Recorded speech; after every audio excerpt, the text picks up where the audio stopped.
Joe Rogan Podcast. Check it out. The Joe Rogan Experience. Train by day, Joe Rogan Podcast by night, all day. Hello, Chad. Hi. What's happening, man? Nothing much. Nice to meet you in person. Yeah, likewise.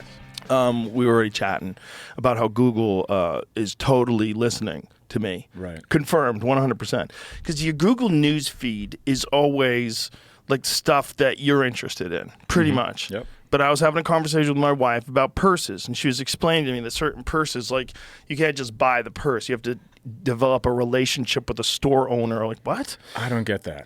You think if you're trying to sell stuff, you'd want to sell it right when they came in. Exactly.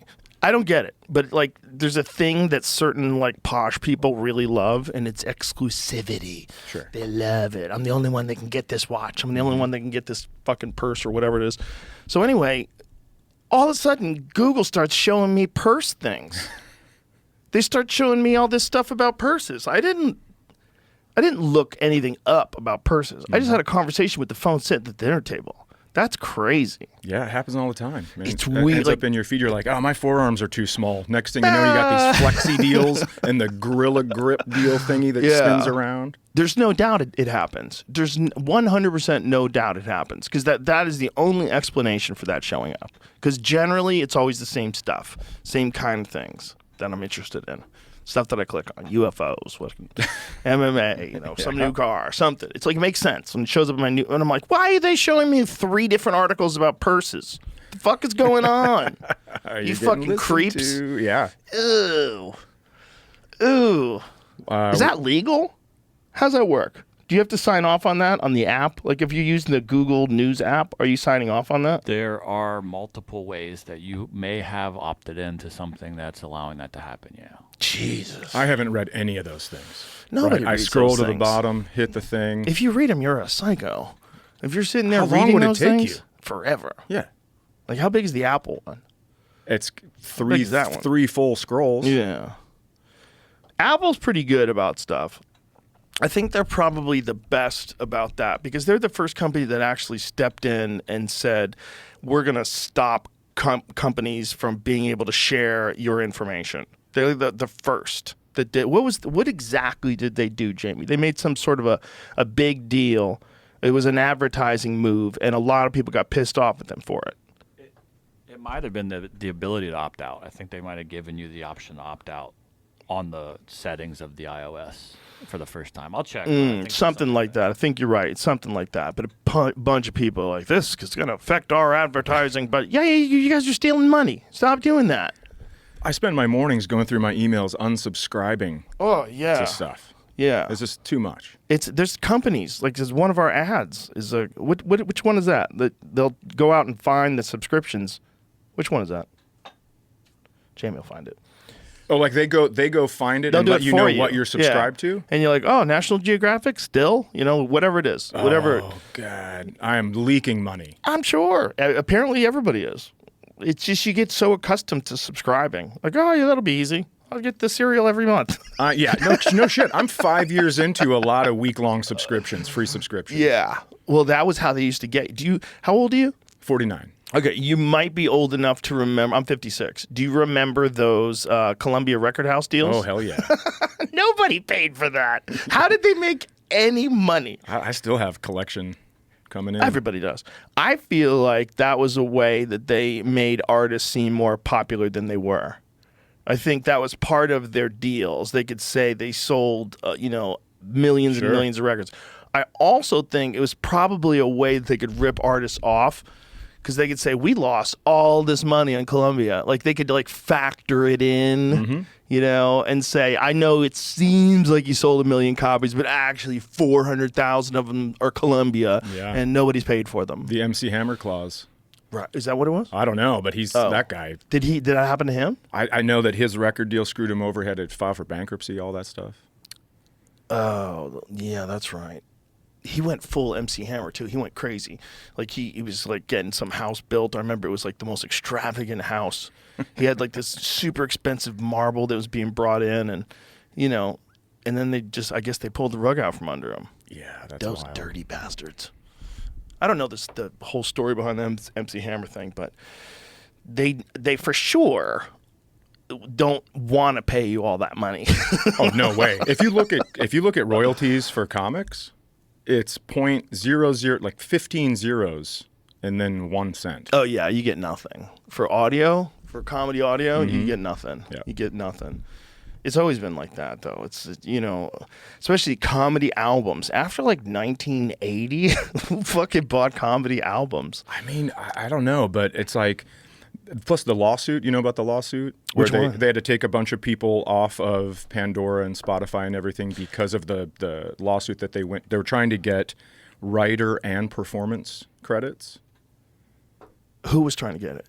Just a company. It was, I can't remember what it's called. Jamie can find it. Okay. So, well, what else were you finding?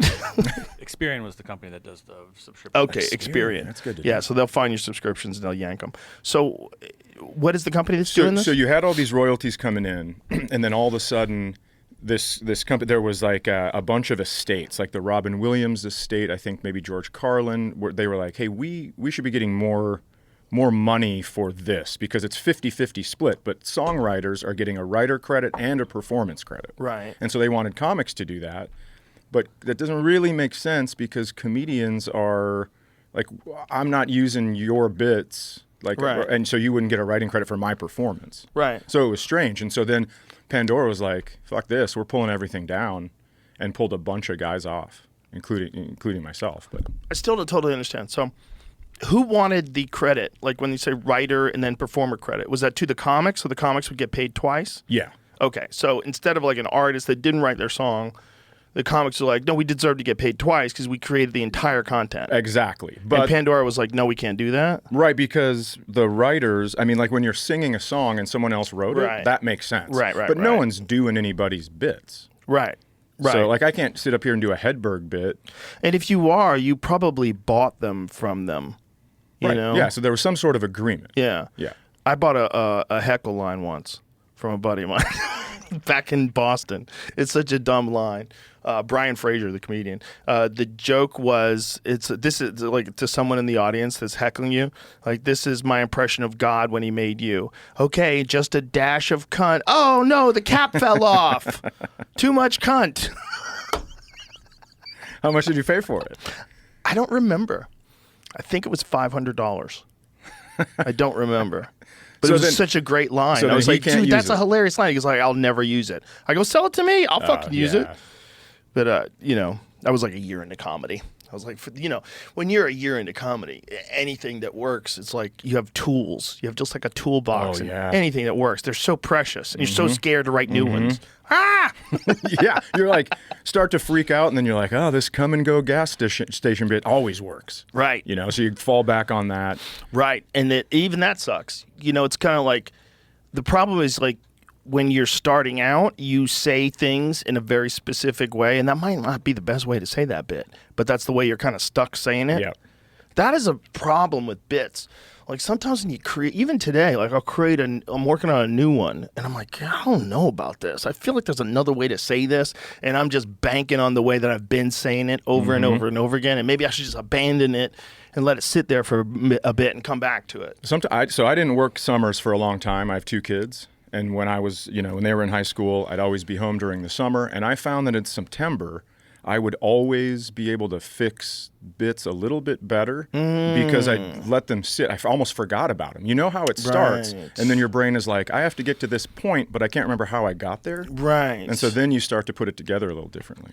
And they're probably working in the back of your head subconsciously too, because even though you're not doing comedy for 3 months, you're still probably thinking, in 3 months I'm going to do comedy. Yeah, I think so. Yeah. So it's probably like working in the background. Most likely. Yeah, for sure. That's what they say sleeping on it is all about. Yeah, like if you're a piano piece, if you can't figure it out, you play it before you go to bed a bunch of times, and then all of a sudden the next morning you wake up and you're like, fiddle-a-dee. There's been a few times where I woke up in the middle of the night to pee, and I realized how to fix a joke. Yeah, it's just like all of a sudden you're like, oh, that's it. That's it. It just needed one more little ingredient. It is a fun eureka moment when you fix a bit. Dude, what is it? Where's it coming from? Like, where's the joy coming from? No, where's the ideas coming from? Where the fuck are they coming from? I think they do sit. I think there's a part back there that's just constantly going, and we don't hear about it. And then when it's done, they're like, "Get it to the fucking front." Yeah, but even the creation of an idea is so mysterious. I mean, that's why people invoke the concept of the muse. You know, that's the Stephen Pressfield. He like swears by it. That the War of Art book is all about the muse, about summoning the muse when you write. There's something weird going on, I'll tell you that, because it seems like they just like enter into your head like a photon, like some shit from space, just doot, all of a sudden it's in there, and like, oh, that was an idea. And even though it's your idea, like I take credit for writing, like I'll take credit for fixing jokes, I'll take credit for like going up. I always feel like I can't really take credit for the original idea. The original idea is almost like this little gift. Absolutely. You know? Like you see something, or somebody's doing something, and you go, oh shit, and that sparks something, and you just go, all right, I got to write this down. Sometimes you just say it out of nowhere. You just say it. Like you don't even know why you're saying it. You're just saying it. Yeah. And it's like you didn't even think that much. It just came out. Yeah, there's times where on stage where you're just all of a sudden riffing a bit, and you hit them with something, and they start clapping. You're like, oh god damn, thank God I'm recording this. Oh yeah, sometimes that's the best part of the bit.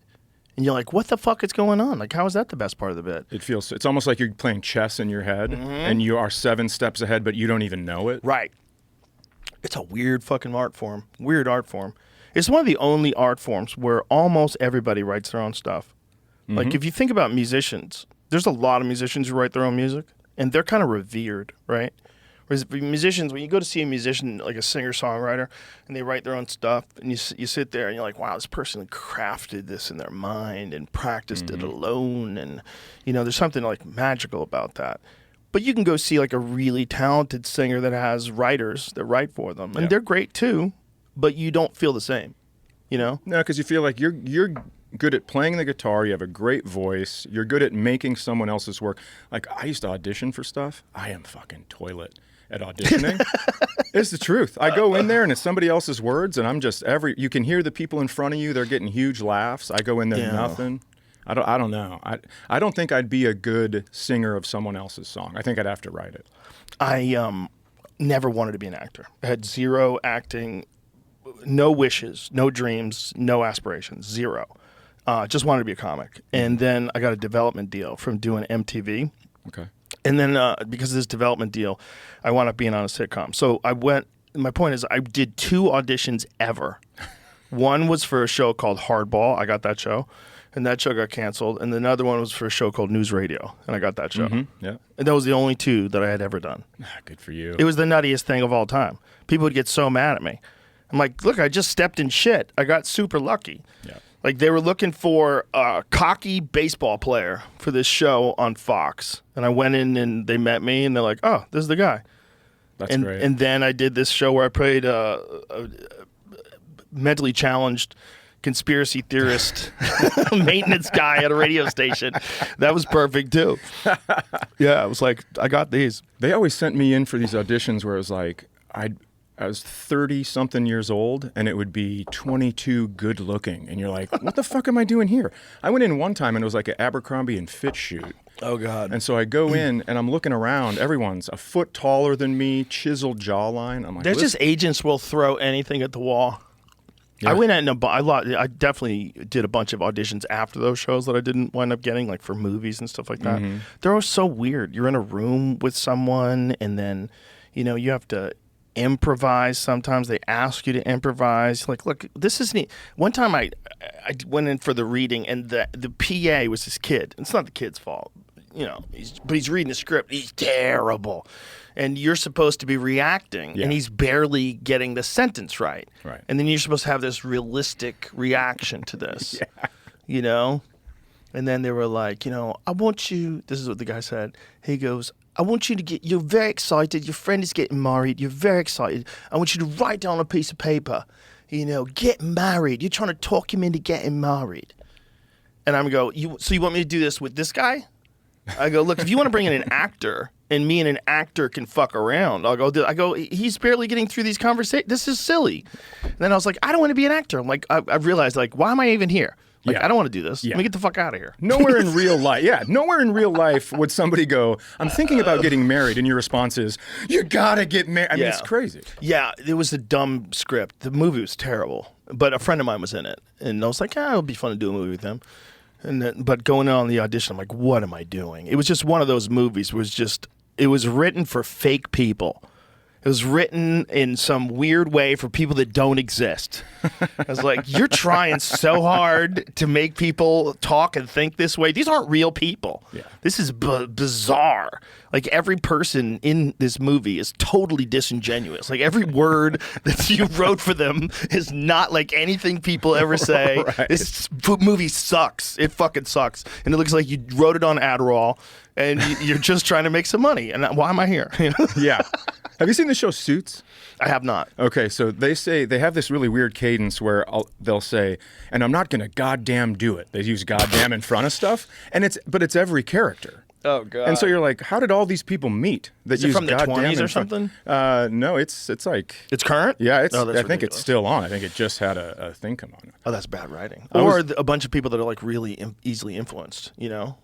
Yeah. That's where accents come from. Like, one fucking dude probably talked a certain way, and everybody's like, that guy sounds cool.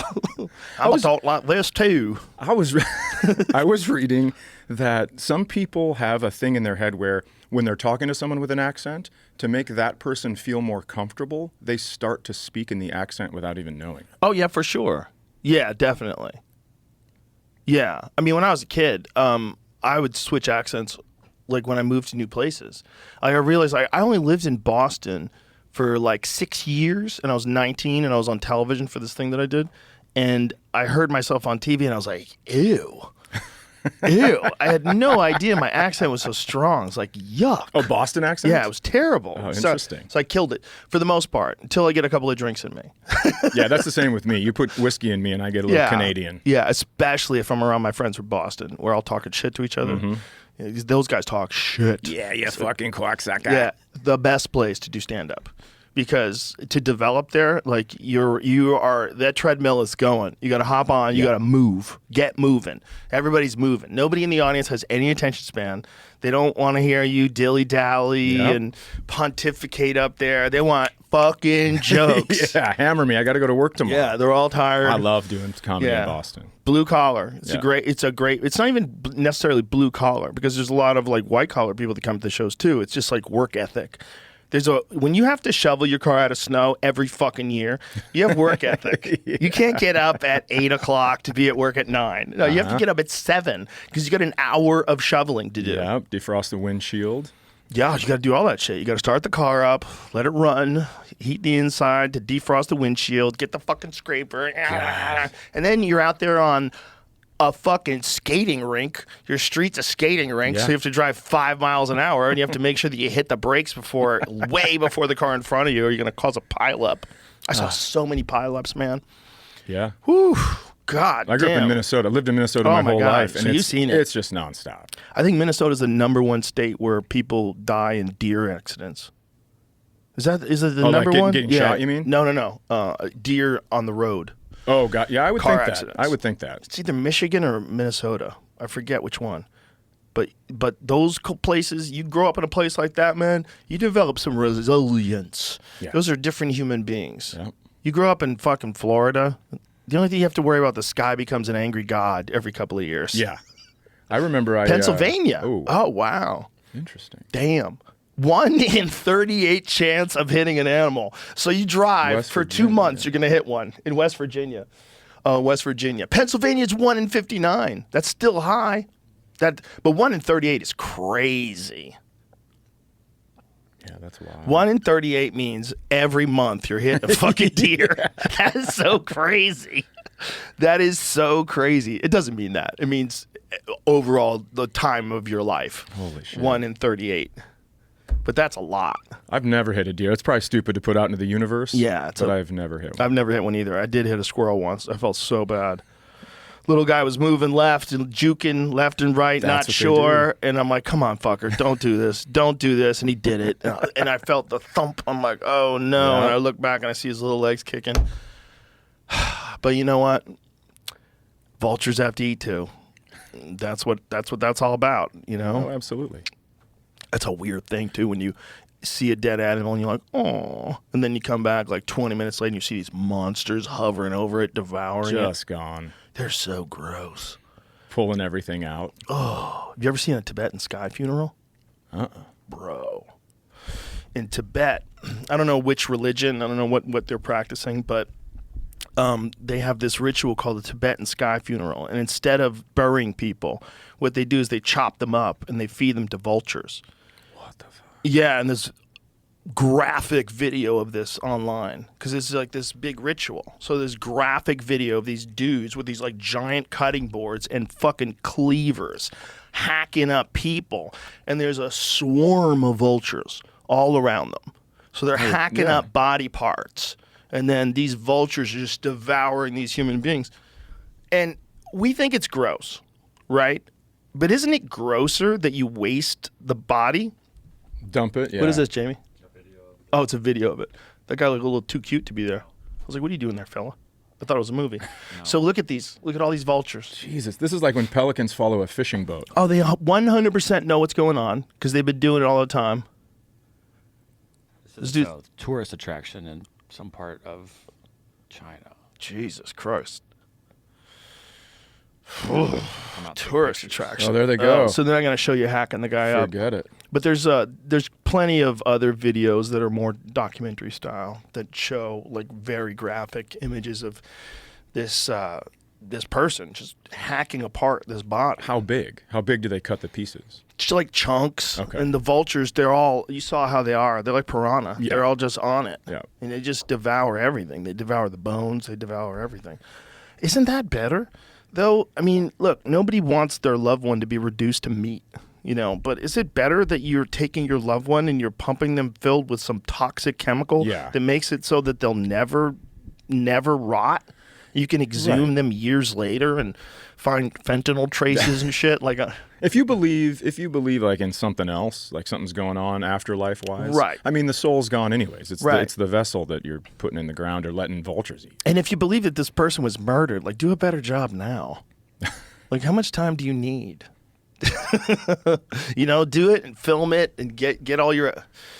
I guess maybe like that. Remember that HBO show, Autopsy? Did you ever remember that show? There was a great show about this guy, Dr. Michael Baden, and Dr. Michael Baden would always catch like husbands that poisoned their wives secretly, or wives that had poisoned all their husbands, and people that had killed people like in secret, sneaky ways and gotten away with it. And then he gets on the case and he finds like really crazy examples. One of them was this one guy, and after his wife had died, I don't even know if it was his wife. It was maybe his girlfriend. But he kept buying cases of perfume, and no one could figure out why this guy was doing this.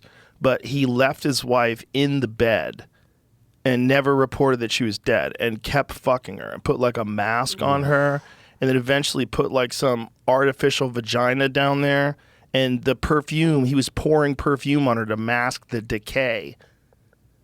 And so eventually, finally, they caught him, but they got this images of what used to be his wife with like a mask on the face, and there was clothes on what's left of this body, and then there's this like tube where the vagina is, and this fucking psycho was banging her corpse and like passing out from the smell, and just cases of perfume. This dude was just pouring perfume all over her corpse. I feel like I could solve that crime. You have to be in the room. I mean, you have to be like in the neighborhood or something. You have to. Have you ever smelled a body? When I was a kid, the apartment that we lived in New Jersey, this guy died on one of the floors, and the smell is insane. It's so specific. It's so different. A rotting human body apparently has a very unique odor, and like the coroners and the guys that get called in, like when there's a smell, they know what it is right away. They go, "That's a person." It's different than a dog. Yeah, because I was going to say mice die in my garage, and I can't go in there for 2 days. Yeah. I mean, it sucks. So a person's got Oh, my God. It was horrible. It's the whole hallway. You couldn't specify, like, where it was coming from. It was like a skunk. It was everywhere. The whole hallway just reeked this, like, It was just like the universe letting you know, get out of there. Get out of the New fuck Jersey, out. man. It's giving you this smell. Not just New Jersey, I mean that hallway. Sure. It's giving you the smell of death. It's a very specific smell. Do you know how the guy died? I don't remember. I was a little kid. Oh. I think I was 5 at the time. But I'll never forget that smell. It's like, whoa. Because he was in there for a while. You know, he's some loner. Yeah. And he just fucking one day kicked the bucket. It took a while for anybody to figure it out, and they figured it out because of the smell. And then how long did it take him to get him out of there? I don't remember. I was too little. Oh, man. I don't remember. But it was a very, very specific smell. It was gross. But it is weird what we do. It's weird that Joey Diaz was trying to lay this out to me. He's like, Joe Rogan, it's a fucking scam. This is the scam. Even if you want to get cremated, they got to embalm you first. They got to embalm you first, and you're going to buy an urn. They got you. They got you for 10, 14, 15 grand every time. They're going to tell you your grandfather wants a beautiful coffin. He's fucking dead. What are we doing?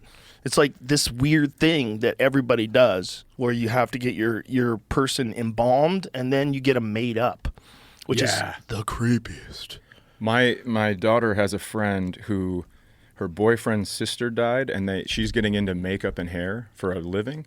And they asked her to do the makeup and hair of the dead sister. Oh, my God. Why the fuck would you... Like, someone has to sign up for that. Yeah, that has to be your very specific job. That's not regular makeup. Yeah, it's not like you go into, like a Great Clips or something and ask somebody like, hey, my grandpa died. Can you come help? Bro, that might haunt you for the rest of your life, especially if you know There's the no person. way. Absolutely. I'd like a Viking funeral. Viking funeral's dope. But a Viking funeral, again, you're kind of wasting the body. If you just put it in the ground, that's what's supposed to happen. You're supposed to go back to nature. I guess a Viking funeral, eventually, you get back into the system. You're just taking the long road. Yeah, you turn back into carbon again. This is going to take so much time. But you're going right into microbes. And essentially, what's inside of you starts eating you first, if I'm not mistaken. I think all the bacteria in your body, you start breaking down from that stuff. I think a lot of weird things happen. But then the stuff on the outside figures out you're dead. And then the soil starts devouring you. Going for it. Have you seen the people that get put into trees? Yeah. That's wild. That makes sense. Makes sense. Or like a diamond. Yeah. They get pressed down. Well, trees definitely live well off of fertilizer that comes from dead animals. Yeah, they eat what's there. They take it in, suck it up, which is what fertilizer is. Yeah. Which is why our food sucks, because we give them fake food.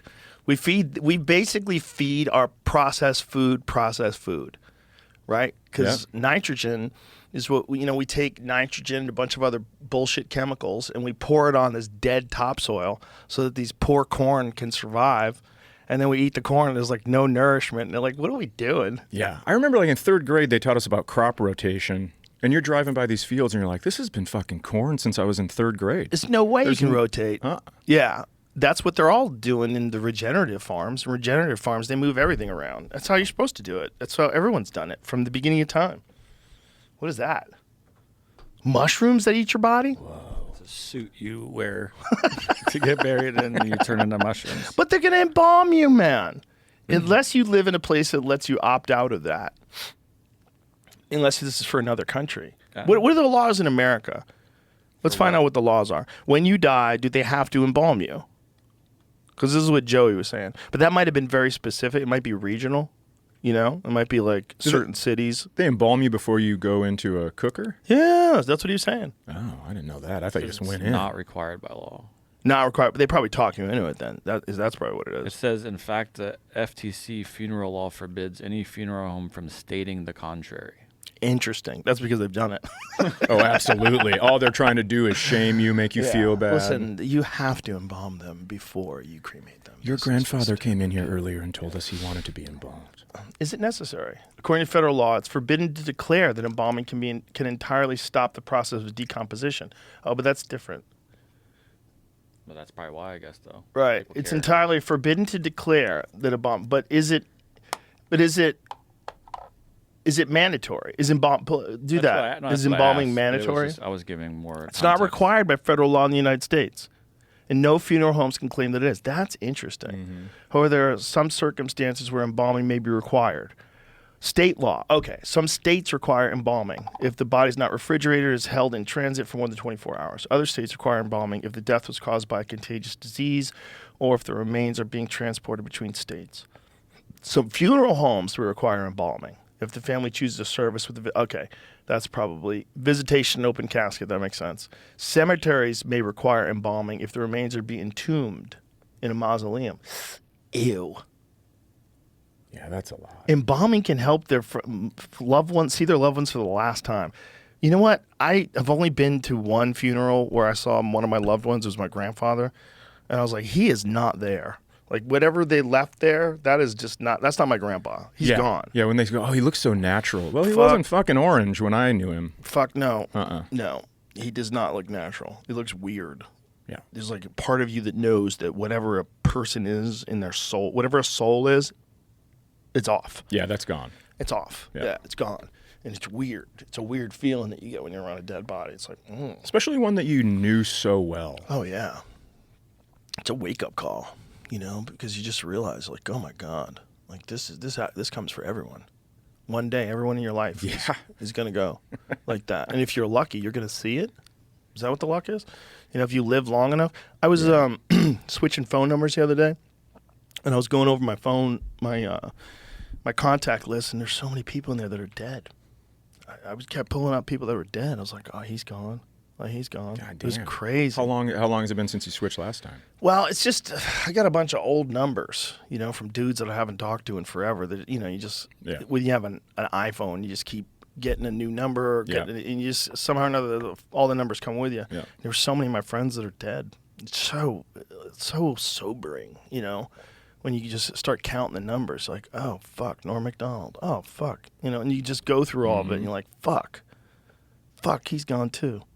You know? Yeah. I'm getting to the age where that's about to start happening, I think. It happens, you know, and sometimes it happens, and you do not see it coming, and it hits you like a train, especially when they take their own life. You're like, what? Yeah. Jesus Christ. And then there's always that guilt of like, fuck, maybe if I talk to him. Maybe if I had one conversation, or maybe that's just your ego. Yeah, because I think once you're over that line, I don't think there's a lot of pulling it back. Perhaps, but I think every circumstance is different. Yeah, I guess there's that one dude that used to live by a bridge, and he would go out and talk guys off the ledge, and so I mean, I guess maybe that is. There was one guy that jumped. And he lived. He's one of the rare guys that lived. And he said as he jumped, he'd realize what a horrible mistake he made. And he wanted to take it back, but he couldn't. And he lived, but he was all fucked up. But lived a happier life. Like, was thankful that he was alive, which is kind of crazy. Yeah, I used to bartend, and this dude would come in, and he was missing his jaw. He's talked more than 200 people off the ledge. Yeah, that's amazing. Highway patrol officer. I bet that guy's a smooth talker. I have a buddy who jumped off that bridge. No shit? Yeah. Tony Anagoni, who's a professional pool player. Good dude. I hadn't talked to him in a while. I hadn't talked to him in a couple of years. And then I saw it in the news. I was like, fuck. Yep. Yeah, it's one of those things, man, where it's just like, when it happens, you just get jolted. Especially the suicide ones. It's like, what? Yeah, when you had no clue. Because, like, you think about that person when you're all having fun together. You think about that person when you're sitting around laughing, cracking jokes. Especially if it's the life of the party that does it. Right. And you go, how the fuck? I could have picked 10 other guys besides you.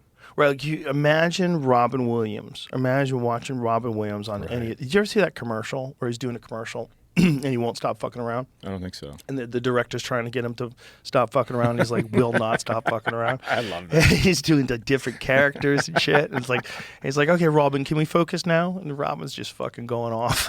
Yeah. That guy you would never imagine could ever be sad. You know? I was an extra in a movie with him, Billy Crystal, and Louise Dreyfus. And some two people were sick. They went back to their trailers, and I was interviewing him, and he did it as Mrs. Doubtfire, and it was fucking awesome, man. Everybody was losing it. You could play it, Jamie? Let me see it. I said to him, forget it. No, would you mind please Pardon me, turning I- to the camera? It's already Excuse me, great. Look, his back is to the camera. Look, it's a different guy now. Robin, just do the line so we can get out. I Okay? can't heard everything. For me, this place is fabulous. I want to do the line for you. Robin, the line, the introduction, just the one line that you've got to do, okay, please? Yes, sir. Okay? Foul ball, a male hygiene spray. You know, sometimes below the waterline you could reek. That's why I need new foul ball. Something, the part bearer thing, I had it upside down. Sorry! This is fabulous. I couldn't believe, probably this can's too cold. Would you do the line now, just the introduction, one line, okay? Yes. All right. Hello, I'm Charlton Heston. You know, I have very few Jewish friends, if any. But I'd like to say, won't you please help support the United Goyim College Fund? Help learn a child to eat hot dogs this year, mayonnaise and corned beef. Can we get another actor in, please? Howard, give me a chance, please. I need this. All I have to do is say... You want to say? I didn't... You just- You know, even though I'm... You're not going to do it, I'm going to cut camera. You got to do the line now. Just, all right? Can we hear it, please? Okay. Я очень рад быть в Америке. Сейчас в Москве. Ожидаю перекладно. Софон Ябунька спеялодни. You know, what I would have loved to have seen, actually, is if they could have combined Andropov's funeral and the Olympics and had him in the bobsled run. All right, I'm ready, Howard. All right, can we get it now? Yes, sir, I You know think what the we line can. is? Do you want me to hold the cue card? No. Yeah, I can. The Okay. one that says yeah, now I doing am. commercial? Okay, Yes, we got here it. we go. Okay. And Storm. That's a German name, isn't it? Storm. It sounds like a dog. I love that old Storm. Come here, boy. Hey, off the leg. We're ready now. Here we go. Again. I'm ready to say that line hard because I love you. I love you for the man that you are. An incredible man. More than just one night. A man who can, I don't know, make you realize, ouch, who are you? I'm ready now. Okay. You ready? Thank you, Mr. Williams. Thank you, Howard. Yes, Howard Storm is now directing commercials. Again, I can get it this time. Yeah, once more. Hi, I'm Jack Nicholson, and you know, Howard Storm is directing goddamn commercials. It's incredible that he can find a camera small enough to work with, but God bless him for trying. His first commercial was Billy Barty on a footstool. God, I love the fact that the man takes chances. Thank you. Thank you. And cut. He just wasn't going to do it. He's a maniac. Oh, that's incredible. He was an odd dude, for sure. People get mad when you bring up the joke thieving allegations with that guy, but that's just what it was. That went on for over 13 minutes. We only watched That's hilarious. 2.5 minutes of it. Oh, Yeah, my people think that God. you're not supposed to talk about that part, but that was part of him. Yeah, you He have to just- talk about everything. The guy still was great. He was still great. He was very odd. And I wonder if his brain worked so quickly that sometimes it was out before he knew it. Perhaps, you could excuse someone for a lot of things. I don't know how his brain worked. Obviously, he had like mental problems, which wound up, there was a lot of physical problems that wound up contributing to his suicide. But depression was part of that too. But it's like, you have to also put it in context. There wasn't anybody like him back then. Yeah. There was Jonathan Winters, who he took inspiration from, who a lot of people forgot about. Jonathan Winters was like really weird like that. He would do really weird, crazy stuff and act like just like different characters and just wouldn't be there and just would hold on to it and people would like panic and they wouldn't know what to do. So I think he took a lot of inspiration from Jonathan Winters, who's an amazing talent too. But Robin was like very unique. There was really nobody like him. And he could act his ass off, man. He was like Good Morning Vietnam. Like he was good in movies too. Yeah, I like Good Will Hunting when he's in that. Yeah, thing. man. Yeah, in serious roles. How about that 24-hour photo? Did you ever see that? Yes. Bro. Creepy. Yeah, he played a good psycho. It was very, very good. But like, you would never imagine a guy like that would hit the rocks where he'd wind up killing himself. You're like, no way. Then you start to wonder, like, was the comedian part of him the show and the 24-hour photo was the real deal? I doubt the 24-hour photo was the real deal. I think the real deal was like a deeply depressed person. That the reason why they were so good at getting people entertained is because they needed so much more than the average person just to hit like a baseline. Yeah. I think when people are super depressed and then they use comedy as like a way to just like a drug to just get them. Like Richard Jeni apparently was only happy when he was killing, and then when he got off stage, he was depressed.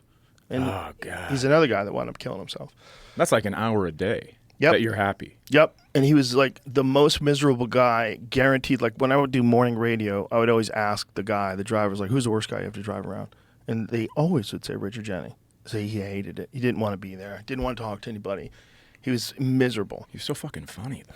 Dude is weird. He wanted to be a movie star, apparently. So back then in the 1980s and 90s, like what the thing was you would graduate and into movies, like a Jim Carrey, or into TV like a Seinfeld, and you have your own show. But everybody really wanted movies. That was the thing. And he never got any of those. He was only in like one movie. He was in The Mask with Jim Carrey. Okay. And he had a show on the UPN called Platypus Man. Yeah, I remember that. It was terrible. But his stand-up was brilliant. His stand-up was incredible. He was so good. We all like would just be in awe of him. Mm-hmm. I remember him doing a bit at the Comedy Works in Montreal. This little tiny room in Montreal. This great room run by this amazing guy named Jimbo. Jimbo was the best. And this room was only like a 90-seat room.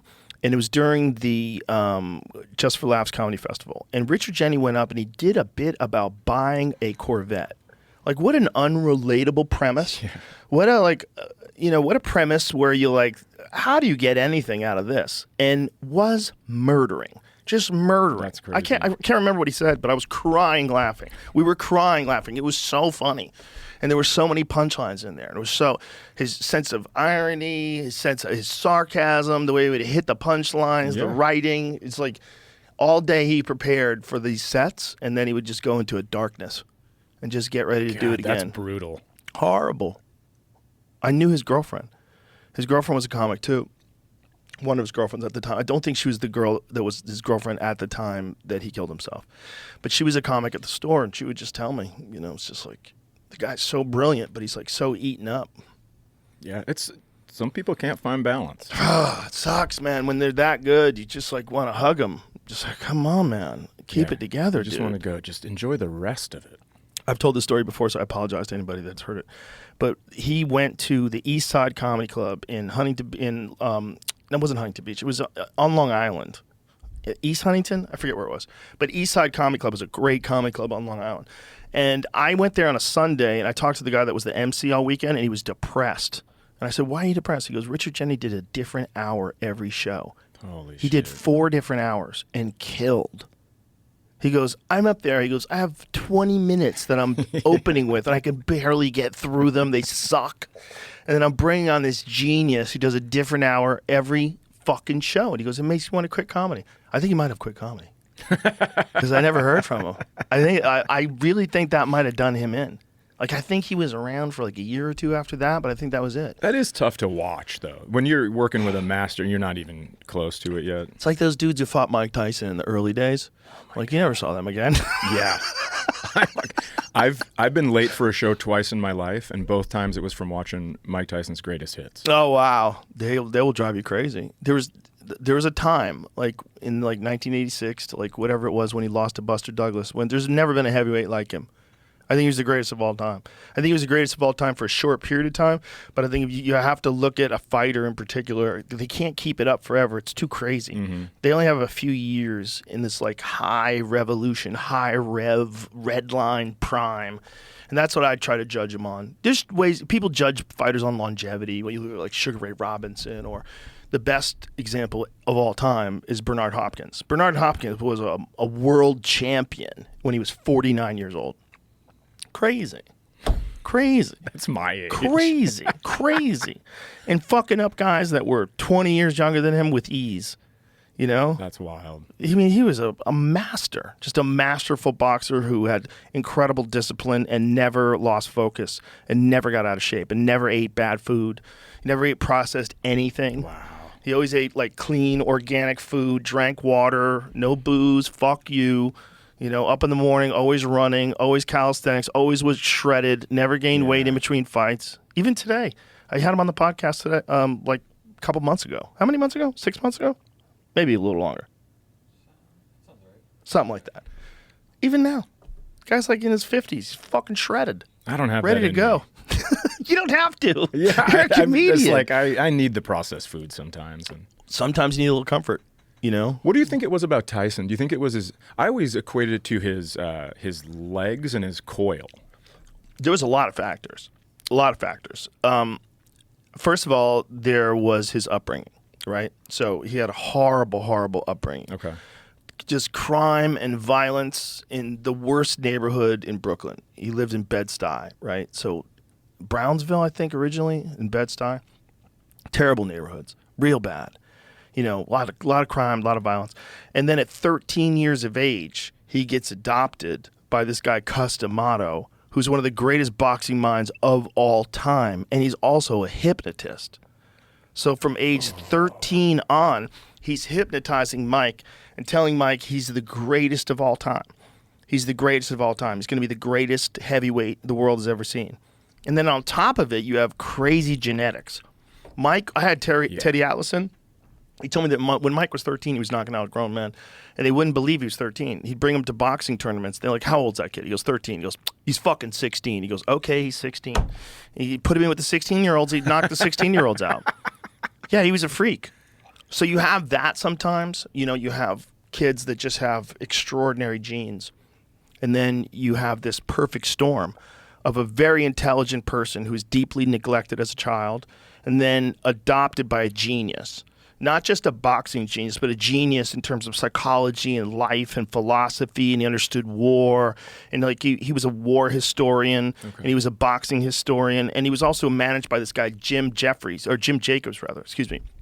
And Jim Jacobs had Jim Jeffries tapes, or James Jeffries. He had Jack Johnson and Jack Dempsey. He had all the film footage of like fighters that some of the greatest boxers of all time. Willie Pep, you know, Floyd Patterson. He had all this old footage on reels. And he was like the biggest collector of old boxing footage. And Mike was being managed by him. So Mike would sit there all day and watch Jack Dempsey fight, watch Jack Johnson fight, watch Stanley Greb, watch these old killers. You know, these guys that existed, you know, decades ago, and no one gets a chance to see them. Because, you know, we're talking about 1980. You don't even have VHS tapes. Right? When did they come along? They were like 82 or something like that, right? So he's getting like, this is happening to him in the 70s, like late 70s. Like, so let's make sense of this. So he's 58. He's a year older than me. And so how old was he when he was 13? What year was it when he was 13, rather? So he was born in 60s. 66, I've been 79. 79. Okay. No VHS. So the only way you can see these things is if they put them on television, which they might, but then you have to watch it while it's on TV. You can't rewatch it again. There's no way to record anything. Or you know Jim Jacobs. If you know Jim Jacobs, who also did the commentary in a lot of those. If you watch a lot of those old films, they're black and white and there's no sound. And they like put in sound later, and Jim Jacobs does the commentary. I know his voice. And he was a genius too. And they had this incredible convergence of all these things that created Mike Tyson in like 1986, when people were like, holy shit. Yeah. When he would walk out there with no bathrobe and just fucking, he was a perfect creation of the universe. Like the universe, all the factors that would come into play that make something super special all came in his. I mean, to be a boxing champion, it could not have had a better convergence of mind, talent, background, and then the people that were influencing him. Yeah, he was wild. Yeah, he's being trained by Teddy Atlas when he's a little kid. Isn't it illegal to hypnotize a child? That's a good question. I would think there's got to be. That's a good question. Depends. I mean, what if your kid thinks they're possessed? That might be a good thing to hypnotize them. If you think kid is like legit, like, you chat. I have words for you. You're like, oh, Billy, what the fuck is wrong with you, man? I'm sorry I left you alone. I had to work. I had 2 jobs. I had to pay the bills. Billy's bouncing off the walls at home and he thinks he's possessed. Freaking out. You're like, watch the spoon. Yeah, it might be good to hypnotize that kid. But yeah, I would think hypnotizing anybody before they were aware of what the fuck that means. But I don't think hypnotizing is what people think it is either. I've only been hypnotized once, so I can't speak to like what the total potential of what someone can do with hypnosis is. But you're aware of what's going on. Mm-hmm. It's not like you're gonna like take your clothes off and blow the sky. Like it doesn't make any sense. Like you're just in a different state of consciousness, and it's almost like you're allowed to look at things for what they really are, versus all this noise It's around most of the ideas in your head, where you're blaming other people when you should probably blame yourself, when you were lazy and that's why it went bad and it wasn't like someone else's fault, and all that stuff that keeps people on the wrong track, that keeps people drinking too much and gambling too much, all those weird things that are going on in your head, like you'll get past that and you'll see you. Yeah. And you see you for a brief amount of time and you kind of analyze what it is that's fucking with you. And then someone who's like a good performance psychologist can implant ideas, like help you implant ideas in your mind of how you're going to approach things from now on. How are you going to look at things from now on? And I know a lot of fighters use them. A lot of fighters use hypnotists and performance coaches. The guy who did it to me is my friend Vinny Shorman, and he does it to a lot of fighters. He hypnotizes a lot of fighters. And what does he put in there then? I think it depends. I think it's different for each fighter. You know what they need. Yeah, what they're missing. I mean, some fighters. There's a thing that happens with some fighters in the midst of a chaotic fight. They will forget about the game plan, and they will just go on instinct and start throwing down, and they wind up getting knocked out, or something goes bad. They panic. Like, I want to say panic, but they don't think straight. That's the best way to say it, because they're still fighting. You know, it's chaos, but you're letting that lizard brain take over, and you're not sticking to the game plan. Like, the really good fighters know how, even in these like chaotic scrambles, to keep things technical. Don't do anything that's going to get you caught. Like, it looks nutty when you're watching it on television, but if you're watching a tactician like a Max Holloway or Sanhagen or Sean O'Malley, like these fighters are very tactical. Everything they're doing is to elicit a reaction from you, and then they have counters based on how you do things, and then they start downloading how you're moving and reacting to things, and then they'll start plotting and moving. Anderson Silva was the very best at that. He would take the first round, and he would just be kind of like moving with you, and then towards the end of the round, he started fucking you up. But he was just downloading. Anderson in his prime, I had never seen anything like him. When he was in his prime, he was just downloading people's movements. And do you think those other fighters could see it in his eyes and they're like, oh, fuck. Yeah. Now he knows. Yeah, when he was at the top, for sure. Everyone was terrified of him. Oh, my God. The one thing that they did find out, though, he had a flaw. And the flaw was, if you didn't attack him, he didn't attack you. Like, he wasn't willing to take stupid chances, especially with, like, big punchers. Sure. Like, there's this guy, Patrick Cote, and Patrick Cote was a big puncher, like one-punch KO guy. And they had the worst fight. It was a boring-ass fight. And then Patrick, unfortunately, threw a kick and blew out his knee. It was like the worst ending of a fight ever. Just his knee exploded. Just not getting hit? Just kind of twisted? Yeah, not weird? getting hit at all. He just went to throw a kick, and his knee was in a weird position, and it just blew apart. And he's like, ah, and falls down. That's happened before. It happened to Tom Aspinall recently. Threw a kick, knee fell apart. Didn't even happen. Like, it wasn't happening like where someone did something to him. He just threw a kick, and his knee fell apart. I'd rather watch a guy get knocked unconscious than have that huge response to a part of their body blowing up. The knee's a bad one, but the worst is the shin break. That's the very, very worst. Or an arm break. A forearm break or a shin break. Those are very hard to watch. Those are the hardest I've seen 4 leg breaks in person, and they're fucking horrific, man. They are fucking horrific. They hurt your soul. Oh, you got this one? Is the worst one. Oh, that's Patrick right there. So watch how he does this. Look, it's so crazy. They're moving around, and he goes like he's going to throw a kick, and he just fucking moved weird. That's it. Out of nowhere. His knee just exploded, blew out his ACL, tore his meniscus. Crazy. And that's a tough dude, so for him to have that reaction, the come toughest. on. He was an animal. on. Patrick Cote was a fucking animal. But the fight was kind of boring because he was so dangerous. So Anderson couldn't lead, right? Because if you lead, you worry about being countered. So Anderson was not just really fucking good, but also really smart. He just knew when he could hit you, and he knew when you could hit him, and he would take his time. But again, once he got you figured out, like as the fight went on, he would like if he made the fight boring, it was also a strategy because then you would be anxious and you would maybe do something to try to pick up the pace, and he would crack you. Yep. So he's an old veteran, so he's just standing around going, "I don't give a fuck about booze. Let's just like I'm gonna just move around here." He did that with another guy, a Brazilian guy, Thales Leites. Kind of the same thing. Boring ass fight. but a dangerous fighter and a really dangerous guy on the ground. Talos Latis was a nasty jiu-jitsu black belt. And so he was like, we ain't going to the ground. Like, I was fucking stay on the outside, just kind of barely win every round. You know, but if you do something stupid, I'll fuck you up. And nobody did anything wild stupid. To know all that shit. Well, he was just so smart that he didn't care if people were booing. And then the UFC would get mad at him.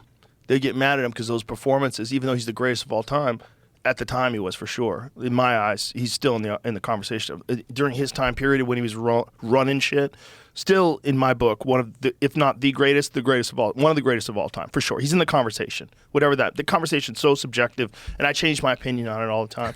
But during that time period, he didn't give a fuck if people were booing. Yeah. He didn't care. It's like, and so the UFC would get mad at him. But I was always of the mind that he's doing the 100% correct thing. He's the best fighter. And to fight the best, you got to know when to attack and when not to attack. And sometimes you don't attack at all. Yeah. Sometimes if he does something out of character and forces it, that was not his style. So for him to engage in a style that's not his style, then that's stupid. The smart thing is to fight to the best of your abilities. And unfortunately, some of those fights were not fun. But you also get the Vitor Belfort fight from the same guy. You know, you get you get the Okami fight, you get the Forrest Griffin fight, you get all those insane knockouts, those highlight reel knockouts. He was a monster, man. In his prime, he was a monster. But if you can take the booze and the other guy can't. Yeah. Well, it was also like he wasn't going to do anything stupid until he did. And then he did, and he got knocked out by Chris Weidman because he was doing something stupid. That's literally what his demise was the thing that kept him so invincible his whole career. He would stay composed. No matter what happened, he just stayed composed. He always knew when to attack, when not to attack, when to attack, when not to attack. He was just a genius. There's guys that, like, for a while, whatever those years are, where you can't beat him. Like, no one's going to beat him for these years. And that's just because of his strategy, watching you move. Well, he was also so good at being the champion, right? There's a thing about performing in front of so many people with such high stakes.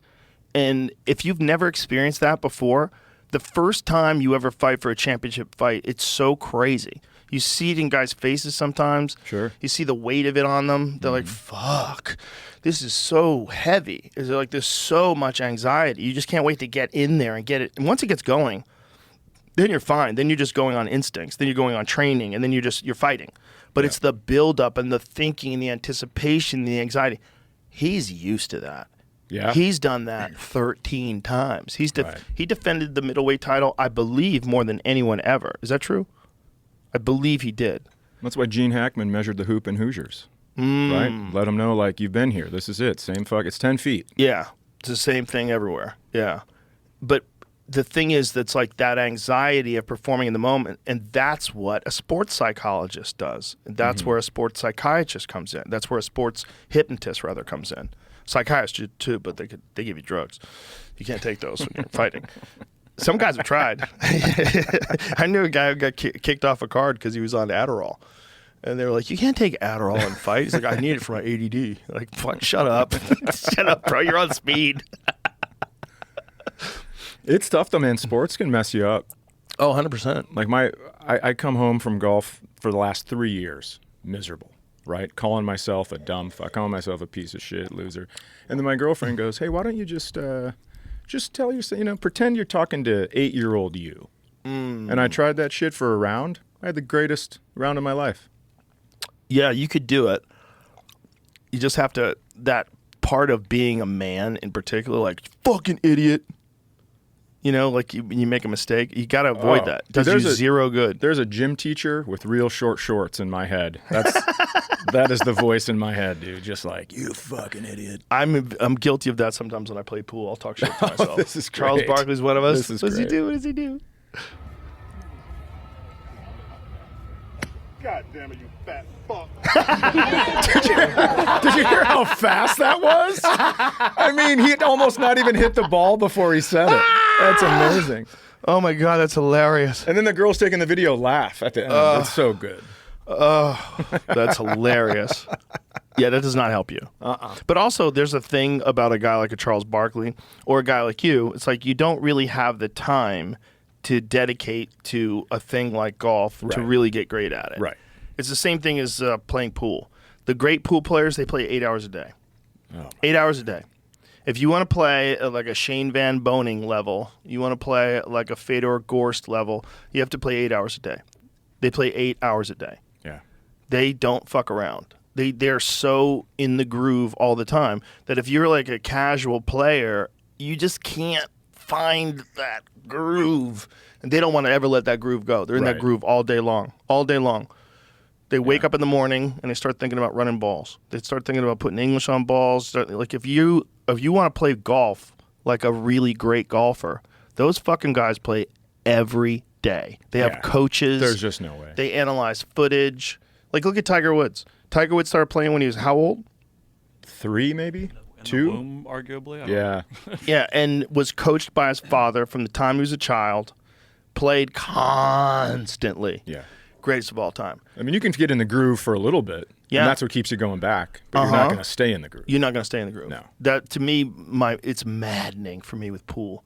Because I could play pool. Like if I have a night off and I can play for like 5-6 hours, like around 4 hours in, I start really getting the groove. I start feeling it. But it's like inconsistent. It comes and goes. Yeah. But if you play with a great player and you watch them do it, they just never get out of the groove. They're always there. They very rarely miss. They very rarely miss position. Their cue ball's perfect. It's always moving exactly where they want it to go. And if it's not, they play safe. And you watch it and you're just like, what? It's like this is a feel of the movement of the balls that's only possible if you're so finely tuned to it that you're playing every day. Like this guy Fedor, he just won the World Championships. He's a friend of mine. He's been on the podcast before. We were having a conversation on the phone about cues because he had switched. He was with this company Q Tech, and then he switched to this company White Carbon, and it was months ago. And I was saying we were talking about different approaches he uses and different equipment. He's like, I'm still adjusting to this cue. I go, really? I go, you had it for like how long now? He's like 4 months. He goes, well, I'm pretty much there. He goes, but I'm about 3 or 4% off. 3 or 4% off. 3 or 4% off. Like this guy's a fucking robot. Yeah. Like his understanding of where he should be versus where he is, and how, he wants to know exactly how much pressure to apply on that cue to make that ball dance exactly the way. He's like, it's a little off. It's a little, like he knows it's a little off. I did it just right, but it went there instead of there. 3%. Yeah. What the fuck, man? You ever left the stage and just screamed 100% into the green room? I'm off 100%. Every now and then you catch a groove and you are in 100%. And those moments are the weirdest. You're like, why can't I do this all the time? Why can't I just have so much fun with the jokes all the time? Sometimes you're having so much fun saying the material. It makes everything so much better. Yeah. And you're like, why don't I do this all the time? And it just feels like every single thing you say is going to be awesome. And the more you do it, the more you're there. Right? So if you have a Tuesday, Wednesday, Thursday, like if you're doing a real week in a place, by the time Saturday rolls around, you're a wizard. Yeah. You're a wizard. Yeah. You got those bits tied up in a fucking basement. You're in control of the situation. Just thinking about what you're going to eat after the show and still killing. You're in the flow. Yeah. You're in that flow state. And that's when you come up with new stuff. That's the best way to come up with new stuff because you just feel funny. Yep. You feel where the funny is. It's like, I know that vibe. I caught that vibe. I know where that vibe is. I can ride that vibe. Mm-hmm.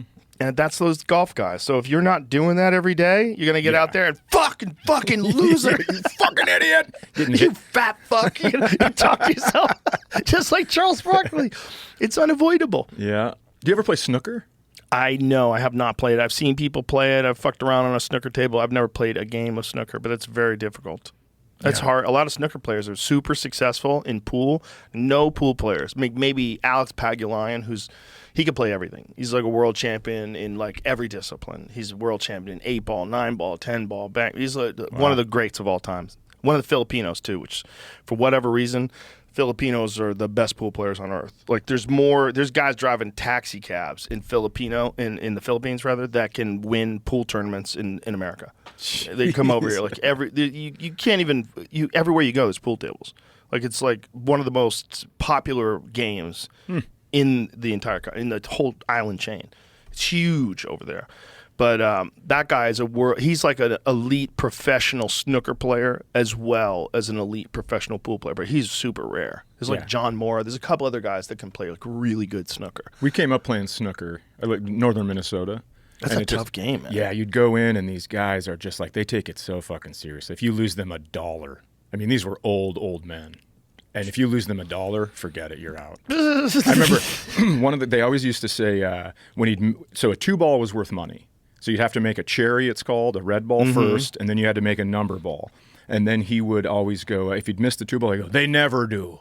Or he'd go, yeah, you bet, if he'd made it. And so we went to this guy's funeral, and we had a buddy with me, and he had a flask with him.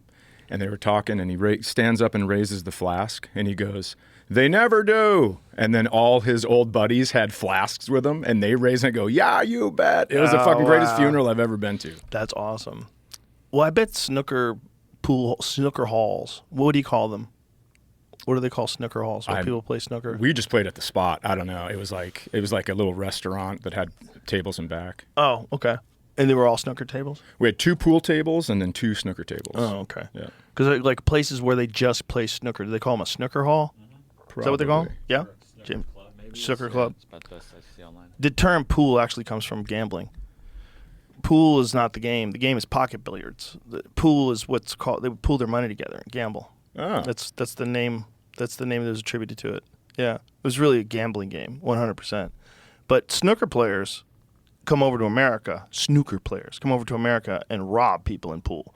They play really good because they're used to those little holes, and all of a sudden these big ass holes, and it's just getting used to the ball moving different because their balls are so small. They don't put a lot of side English on them, and they don't do like weird stuff with them. American cue balls are larger, and the billiard balls are larger, so they do a lot of shit with them. They throw balls into the side pocket with English and do weird things. So they have to learn all that stuff, and then they learn how to break hard. Once they do that, their technique is so flawless. Yeah, it's spot on because they're going just straight shots. And they have academies that teach people how to play. There's not like a lot of there's a few really good teachers in this country, but there's no like national system where you have like a university that you go to learn how to play snooker. Right. Like, they have that. They have like real, at one point in time, there was real money in snooker in the UK. Like real money. Like those guys were millionaires. What? Yeah. No, the guys I was playing with were not millionaires. Well, you were playing with the guys in They were just Canada having or fun. Michigan, right? Minnesota. Yeah. All that cold stuff's the same to me. But in the UK, there was snooker was huge on television. I remember going over there for a gig long time ago and turning on the TV. I'm like, whoa, they got snooker on like regular TV. This is nuts. Oh, wow. Yeah, watching these matches because you're stuck in a hotel room before your show. Yep. So you're just watching. What do you guys watch? And they're all watching snooker. But for whatever reason, I think it died off. I don't think it's that popular anymore. I don't think you could find a snooker table in the town I grew up in anymore. Yeah. Places closed. They get rid of them because all the old guys that played died off. Well, the game that really died off was 3-cushion billiards. 3-cushion billiards was the real game back in the day. What's that? It's a game with no pockets. And the game, it was also a very big gambling game where people would gamble a lot of money. Like gentlemen would gamble a lot of money playing 3-cushion. And 3-cushion, you can't find that anywhere anymore. It's still in some countries. I think Korea has a big 3-cushion scene, and Belgium, there's a guy from Belgium that does really well 3-cushion. Some European countries still use it. Is that the one that has like the score up on a wire above the table where you move it with your cue? That they do that with pool too. Oh, okay. That's just a score line. But what's with 3-cushion billiards is this giant ass table that has no pockets, and you have 3 balls, and it's usually 2 white balls and a red ball, or two red balls and a white ball. And or here they do yellow sometimes too now. So this guy has to hit a ball, and then it has to go 3 cushions, and then hit the second ball. So it's all about understanding angles. See if you can find a video of someone doing it. It's fucking boring. See, this is the game. So he's got to hit a ball, and then it's got to go 3 cushions and hit another ball. But what it really does is if you learn this game, it teaches you how billiard balls move around a table. So it really helps you play better position for pocket billiards, and it helps you learn how to play safe better and how to kick at balls better. See, like this guy. That's pretty wild that he's hitting that ball, though. This guy's obviously a wizard. This is really hard to do. So it is really a thinking person's game. The problem that I have with it is I want to see balls go away. Yeah. I don't want to see them sticking around. Right. If I make a point, I want you to go bye-bye. I don't want to see you. The fun with me is that guy Bloomdahl is one of the greatest of all time, world champion. I think I said his name wrong, but because I've only watched like a few matches ever. I'm ADD to the max. I watch like 10 minutes. I'm like, why is the ball still there? Mm-hmm. This game sucks. Yeah, the elimination process is the best part of pool, I think. Exactly. I like watching someone run out. And then making a ball is so, like, the last ball, like, if it's a hard shot, like, oh, my God, is he going to make it? Is he going to make it? You know, there's a lot. And then when it goes away, like, yay, it's satisfying. I don't want to see it bounce around and stick around. But I've seen people play snooker at a very high level, and it's wild to watch. You know, you watch someone just run out in snooker, and you're just like, Jesus Christ, like, you have to be so precise. The table's huge. Yeah, tiny pockets, little balls. Yeah, it's crazy. It's a super difficult game. But that's, you know, for whatever reason, that never caught on over here. It's like soccer. For whatever reason, never caught on over here. Just in pockets, yeah. Yeah, I don't know why, like, some things never caught. I have a friend of mine, my friend Eddie, owns the local soccer professional team out here. And he gave me some insight on that. He goes, they never take a break. He's like, football, baseball, you get commercial breaks. So commercials get stuffed in.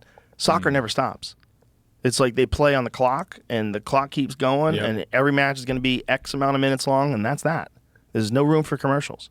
I was like, oh, well, that makes sense. Because if you go watch professional soccer live, it's fucking exciting as shit. Yeah, everybody's freaking out. And you appreciate the athleticism that you have to have, the cardio that you have to be running back and forth and sprinting and sideways and, you know, ducking and dodging and fucking kicking balls at crazy angles. It's a wild-ass sport. Yeah, they're very good. I mean, you look at those guys and you go, well, there's not a 10% body fat person on this field. Not one. No excess fat. They all have like fairly small upper bodies and just jacked legs. Yeah. And these guys are just sprinting constantly. They have no wasted motion. At the elite levels, like the Lionel Messi level, like there's no wasted motion. Those guys are just freak athletes. My kids both played soccer junior and senior year, and it was great because I don't know anything about it, and it's the only sport I wouldn't yell at.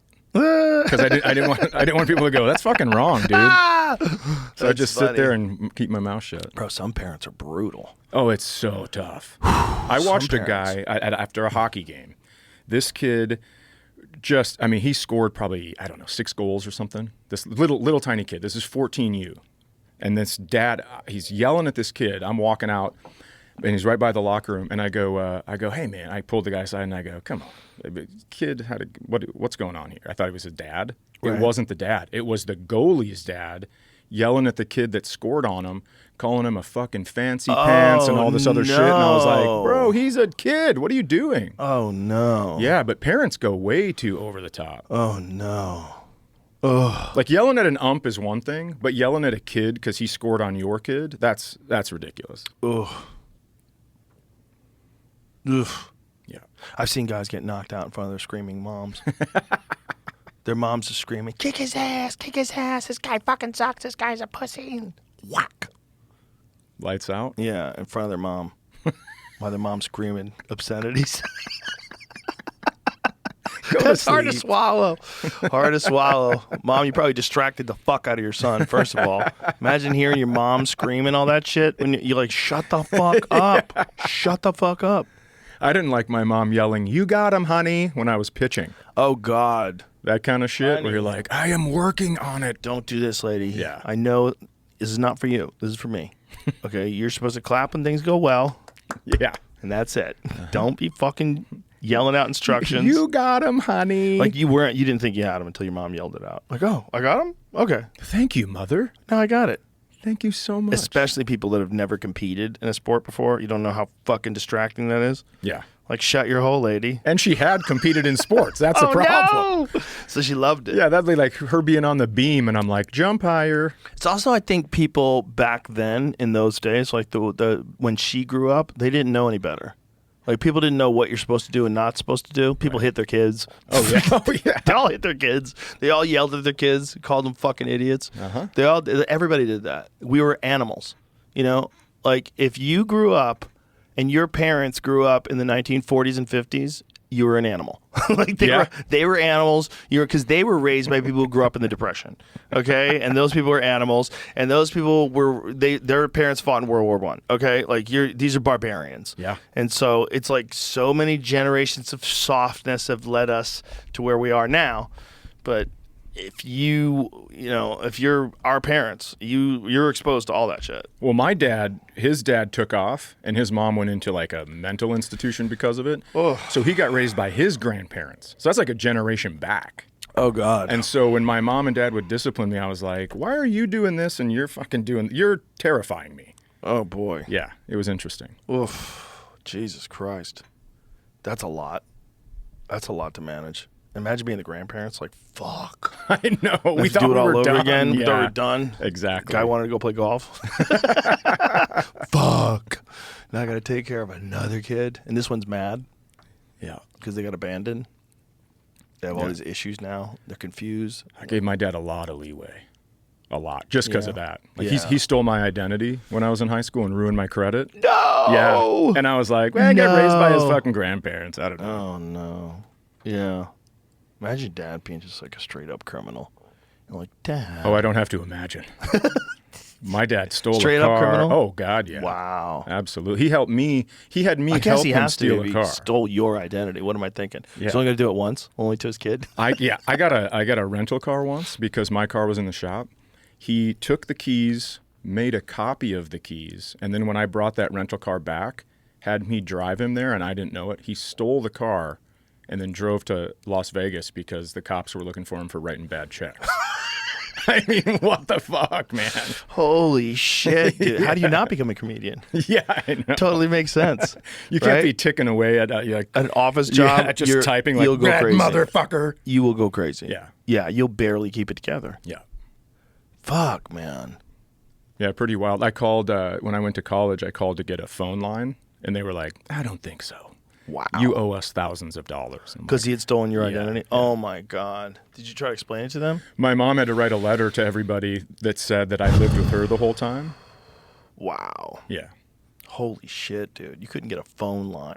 I mean, my dad, listen to what, he fucking stole another identity. It was a kid that he graduated high school with who died in a motorcycle accident. Oh, my God. My dad called his parents and said, hey, you guys have some benefits coming. I just need his social security number. Oh, my God. And then became that dude. And then signed up Columbia Record Club. Get all of Jimi Hendrix's greatest hits. Yeah, it was wild living with him. Fuck, man. That's crazy. Holy shit. Wow. When you were in high school, what did you think you were going to be? I don't know, maybe a teacher or a lawyer or something. And when did the comedy bug get you?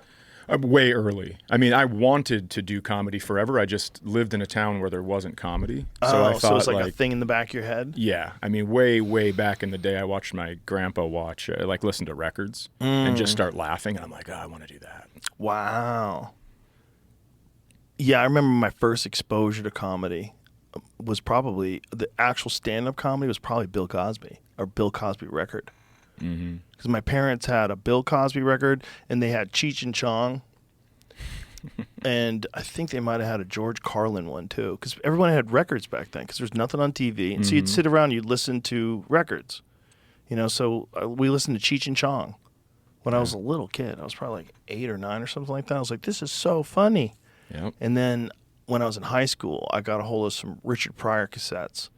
And me and my girlfriend were in my bedroom just howling, laughing at Richard Pryor. Like, this is so crazy. What he's saying is so crazy. Because this is like, at the time, we're talking, I was in high school in 81, so this is probably like 83, something like that. And so in 1983, like, Richard Pryor was the king. This was like when he was doing Live at the Sunset Strip. Oh, wow. My parents took me to see that. I think I was 15 years old. And we were in the movie theater, and I'll never forget this because this is the first time I'd ever experienced anything like this. I'd never seen someone do stand-up comedy for a long time. I had only seen like a guy do some jokes on the Tonight Show, you know, like a real like cut and dry, set up punchline, 5 minutes. All right, that was terrific. Come sit on the couch. And the comic would sit there, and I would tell you about the zoo, you know, and so that was my exposure to comedy.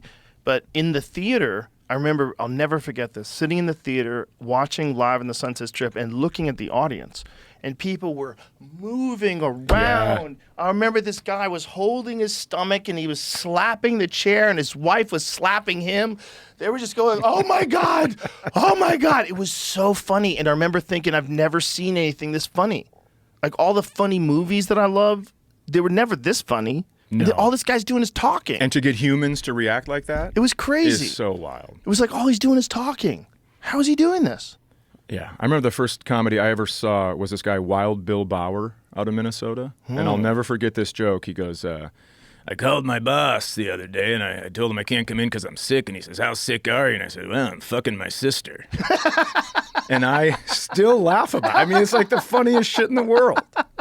That's a great joke. It's such a great joke. That's a great joke. And that was my introduction. So people, same thing. People are freaking out. Oh, it was great. Couldn't that guy string a bunch together? Yeah. How good was he? Yeah, he was real good. That's if you can write a joke like that, unless you're a one-hit wonder. No, he wasn't. That seems like a crazy hit to be that good of a joke, to be a one-hit wonder. Yeah. So like that guy's got a bunch in them. Yeah. Some of those guys that are like real good like that, for whatever reason, people never find out about them. No, he just stayed in Minnesota. He ended up booking tours for other guys and stuff like that. There was a guy named Bob Woods who was a legend on Long Island. He was this big guy, this big, like, jolly guy, and he was hilarious. And he was a legend in Long Island. And to this day, I'm upset that I never got a chance to see him live. Because all the comics from that day, they always tell me, Bob Woods, Bob Woods. This is like the early 80s. So I think when I came along, I don't think I got to New York until 90 or 91. And I think he'd already stopped. This is Bob Woods. He was a character, man. Give me some volume. Let me introduce myself. Here I am, Mr. Cholesterol, the incredible bulk, Hungry Jack, a man called Horse, Sir Lunch-a-Lot, Chef Boy, are you fat? Pizza on Earth, goodwill towards manicotti, rebel without a waistline, strawberry fields for breakfast, Lord of the Ringdings, the Earl of Sandwich, the Prince of Wales, and a little house on the prairie, all rolled into one. What can I tell you, folks? What can I tell you? I'm a fat fucking guy. Boom, boom, bring some food to my room so we can eat it all night. Keep the brioche in sight. And I woke up this morning, I got myself a ham hock. Let me clear some things up for you right away. Can we keep going? Yeah, because I hope it's going to get better. No, I wasn't the Rip Taylor balloon in the Macy's Thanksgiving Day Parade. No, I'm not one of the moon dogs from WrestleMania. No, I'm not Dusty Rhodes. No, I'm not going to pay a lot for that muffler. No, I'm not Boog Powell as a Rastafarian. No, I wasn't making a list and checking it twice last December. No, I haven't buttoned this jacket since I bought it.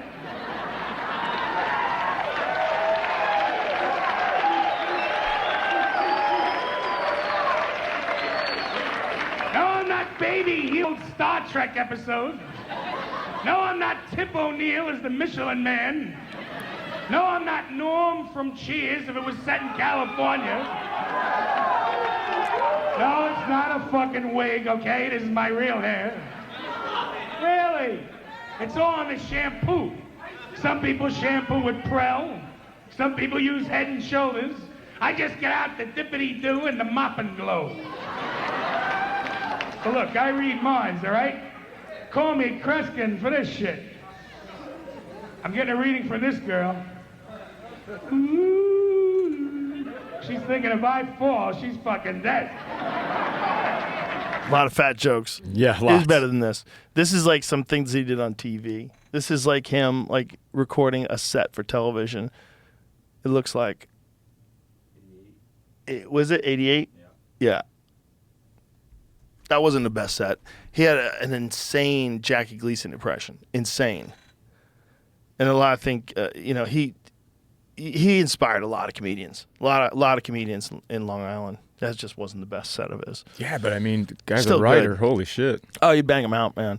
But again, it's like the world was different then. You got to also think stand-up comedy. Let's just put it into perspective. 1988 was 36 years ago. 36 years before that, there was no stand-up comedy. Wow. Yeah. So you have to think about it, right? So if you went back to 1950, let's go to 50. What the fuck is there? What's the stand-up comedy? It's nonsense. It's guys in the Catskills that are telling two Jews walking to a bar jokes. Yep. It's not real comedy. And then Lenny Bruce comes along in the 60s, and then everything changes. Then you get Mort Saul. You get Joan Rivers. Yeah, eventually. They come later. Okay. They all come later, and Carlin comes later. And Pryor comes later. They're all inspired by Lenny Bruce. Lenny Bruce is really like the germ. He was really like the center of it all. Like from him, all things come. Like that guy's the real godfather of comedy. The kind of comedy that we do, where you talk about stuff. Right. Like everybody was just telling jokes back then. They were just being jokey joke guy. And then, there's Don Rickles, who was like the insult guys, insulting people. That was always very funny. But nobody was doing like social commentary. Nobody was like making funny points about things that go on in society until Lenny came around. Yeah. And he working was against the machine a little bit. Getting arrested left and right, dude. That's pretty sweet. Pretty wild.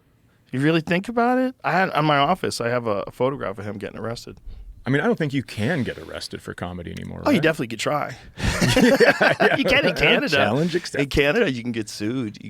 I know. I had a guy on the podcast that got sued and lost. Yeah, he got fined because there was a few different things. This guy had made a joke about a kid who was Mike Ward. Thank you. He had made a joke about a kid that they had done some benefit for, like a really sick kid, and the kid was still alive a few years later. And the joke, some kind of a joke about like, can I get my money back? Like, is this kid really sick? Like something along those lines. I might have fucked it up. I think I butchered it. But anyway, the point is, it was just a joke, and they sued him, and they won. Like he got charged, and he lost.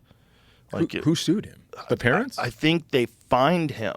I think it was one of those things where, let's find out what the specifics of it are. Because there was another one in, I believe, Vancouver, where a comedian was getting heckled by these lesbians. And they started making fun of them for being lesbians, saying a bunch of really rude things. And that guy got fined, too. Like a large number. Interesting. Yeah. Like you can get Canada does not have freedom of speech. It's not the same as the United States. It doesn't have a First Amendment. They have hate crime laws. So they have weird stuff. This is why Jordan Peterson, way back in 2016, was telling them, like, you cannot have compelled speech laws. Canadian who mocked disabled child singer did not breach limits of free speech. That's not Mike Ward, though. Case pitted Quebec comedian Mike Ward against former child... Oh, that must be the child singer that's sick. Did not breach limits of free speech. So it went to the Supreme Court. So this is 2021. When did we have him on? It was definitely way before that because it wasn't in Texas. So he must have finally won under a 5-4 split decision. Jesus. Wow. 4 people said, fuck him. Fuck your joke.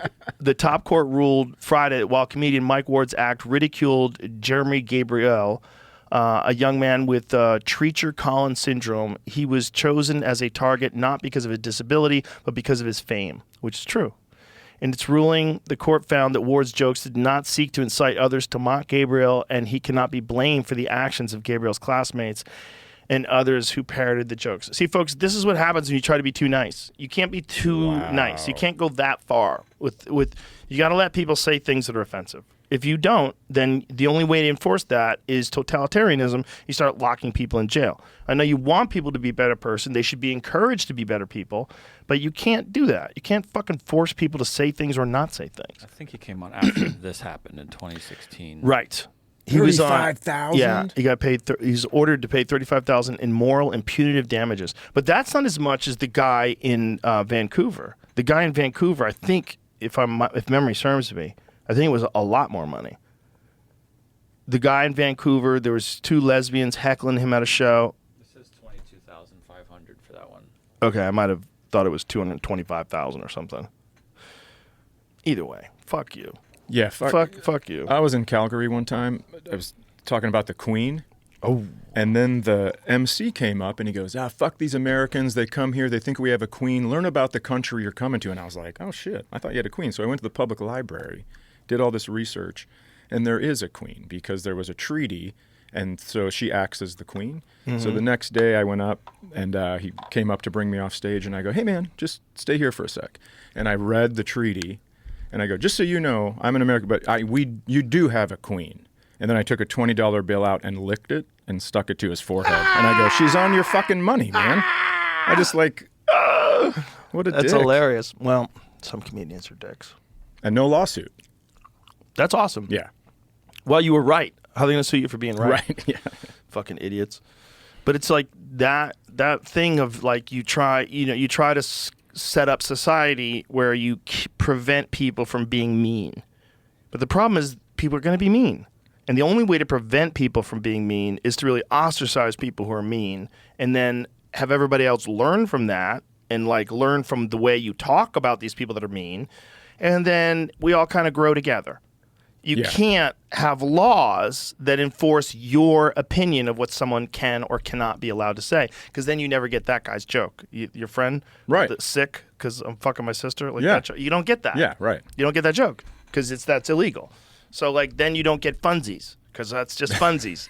He didn't really fuck anybody. It's a joke. Exactly. You know, Bob Marley didn't shoot any sheriffs. It's just fun. It's just a fun thing to say. Yeah.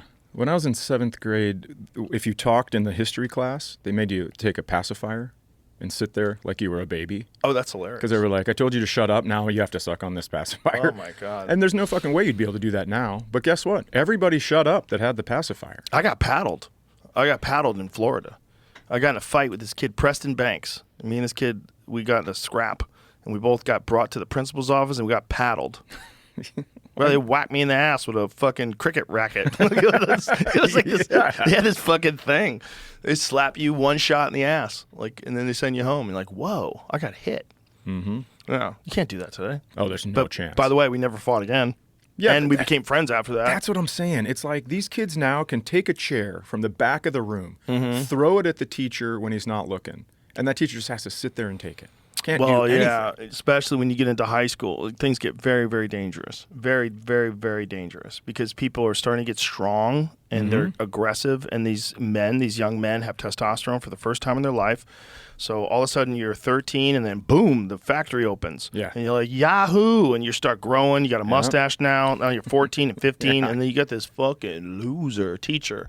This teacher's talking shit, and you want to fuck this teacher up. Yeah. And you know if you do, you'll be a hero for the rest of the class. You'll be a legend for all your boys. If this teacher's talking shit, you just grab his tie and box him in the face. Yeah. Guys hit teachers. There's so many videos of people. all the time. So many online videos of poor teachers getting beaten up by their students. And it's always the guys that fucked first that would take the lead on that. I always felt it was those guys. It was like the rest of us waiting to have sex, we were just sitting in our chairs. You're still not ready listening. to fight. Yeah. Especially the teacher. Yeah, no way. Or women that beat the teachers up. Those are horrible. Horrible, because those are slow beatings. Like, not much gets done. You know, it's like a lot of hair pulling. It's like watching a tall guy fall. Shitty punches to the face, and you're just trapped there, and nobody's helping you, and everyone's screaming and cheering. Oh, that's great.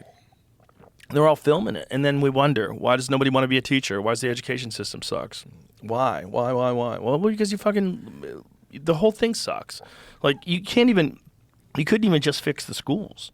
You got to start from a foundational level in the bad neighborhoods. Like, you have to, like, somehow or another help people get the fuck out of this place of total, complete despair. Yeah. And the fact that these places of total, complete despair have existed in the same location for decade after decade after decade. And you want these kids to do better? Like, how? Right. How? All they've done is see it repeated over and over. Think about your and dad. Like, how did that happen? That didn't happen. I choose not to think about my dad, Joe. Thank you. But if you were your dad's dad, that would have never happened. You know what I'm saying? Like, we have the good fortune of understanding the mistakes of those who came before us, and even even thinking about, we can't even put our mind in what it must be like to be a kid that grows up in the South Side of Chicago in 2024, Oh, no way. where you're seeing people shot every weekend. You can't put yourself into that. So to expect that child to come out of that environment and then go to Yale and be fine with everything, be fine when he's heard bullets whiz by his head, he's seen his friends get shot in the street, he's seen drive-bys, he's seen all that. He's seen drug dealers rapping in the streets, holding guns and smoking weed in front of everybody, and street takeovers. You've seen that from the time you were a child? How are you gonna escape that? Right, because even if you do escape it, sometimes some part of you misses it and thinks now you're not being normal. Right. It's like when guys come back from the Middle East and they're Right. like, I want to go back there. It's like, why the fuck would you want to go back there? But it's because that's their new normal. That's what they miss it. It's not just that. It's also alive. It's alive. Like, if you're gangbanging like that, you're alive. There's a lot going on. Sure. You go from that to working it in and out. You're Yeah. like, what is this? I'd rather be in jail. Guys would rather get shot. They really would. In some places and some people, they would rather be living the life, because at least that life, there's one of the things that comes out of gangs and bad neighborhoods is a brotherhood and a camaraderie that doesn't exist in their home, right? So Sure. they don't have any real love in the home, but the love they have with the people that they would literally kill people for. Mm-hmm. And they're all together and they're making money together and they're partying together. They're having a good time together, driving cars together. Like, this is way better than whatever they grew up with. It's like band of brothers shit. Yeah, it's exciting. They're literally in a war, but they're in a war in a American city, Yeah. which is crazy. But I mean, if you look at the death toll of people killed in Afghanistan during the height of the war, it's comparable to the people killed in the South Side of Chicago. I would shit. imagine the people in the South Side of Chicago, more people get killed. I think what happens in war, of course, is depending upon the war, of course, but sometimes there's large amounts of death, like in Gaza, if you can call it a war. Like, there's large amounts of deaths and large amounts in one day, right? Which in gang violence, you get it over the weekend. This guy got shot, that guy got shot. It's cumulative. Mm-hmm. But I bet it's close, and I believe it's higher. I believe the death toll for the South Side of Chicago is as high or higher than Afghanistan at the height of the war. That's wild. Wild. And then if somebody dies in Mexico, there's a tourism alert Oh, yeah. where you're not supposed to go. Well, it's the way they die in Mexico. The old Sometimes- Sicilian necktie. Bro, I've seen some videos. Whew. Damn. There was a dude who used to be a doorman at the Improv, and one day I was just walking in the club. I'm like, what's up? He goes, you want to see this cartel video? And I go, what is it? And it was a dude who was tied up in his arms and his legs in all positions, and a pit bull was eating his dick. And I was like, yo, I do not need to see this before I go on stage. Like, this is horrific. This huge pit bull was just clamped down this guy's dick, and he's just writhing back and forth in agony while this dog eats him alive. Christ. It's a great, Jesus Christ. great peanut butter commercial. I don't think they use peanut butter. I don't think they have to. These dogs are literally Yeah, trained to I eat would people, think. which is fucking terrifying. Is there a place that shows statistics about gang violence? So, I need to know more about what deaths are you talking about in Afghanistan? Okay, let's say this. Because it's like everyone is a lot. They way outnumber the Chicago deaths. In the weekends or all told total? 2023, there was 621 deaths in Chicago. Mm-hmm. And 2021, I see for Afghanistan, 5,200 civilians were killed. But is that when we pulled out? Yeah. Yeah, that's different. That was 8,800 were killed the year before, 8,600 the year before that. Oh, okay. 5,300 So the it's year before always that. more. It's always more for Afghanistan. The year we pulled out was horrific, though, right? Soldiers, though, if you just do Western soldiers, it's a very similar number. But I think does it that's kill- what it was. That's not civilians. It's different. Okay, so it's people in Afghanistan that are killed. Western soldiers. All told. So Western soldiers. soldiers, it's comparable. Yeah. That must be what I read. But still, even thinking about an American city, not even an American city, the south side of an American city A major metropolitan versus city. a fucking war-torn country. Right. It's a country that, I mean, it's a city rather that Frank Sinatra wrote a song about. It was his kind of town. Right? My kind of town, Chicago. Have you heard AI convert Frank Sinatra into Eminem? So Frank Sinatra is singing "Lose Yourself." Oh my God. It's perfect. Does it sound amazing? It's amazing. Yeah. It's amazing. Have you heard it, Jamie? Yeah. You don't think it's amazing? Look at this face. Look at his face. Super cynical on all the AI stuff. Look at his face. Yeah, he rolled his eyes. It sounds cool, but when would you ever want to? Are you going to choose to listen to that any day?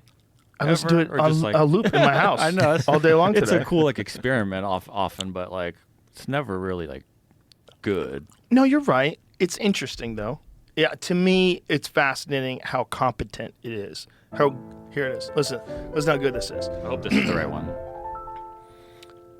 This is actually not what we thought that was. What do you mean? That was a cover by someone singing.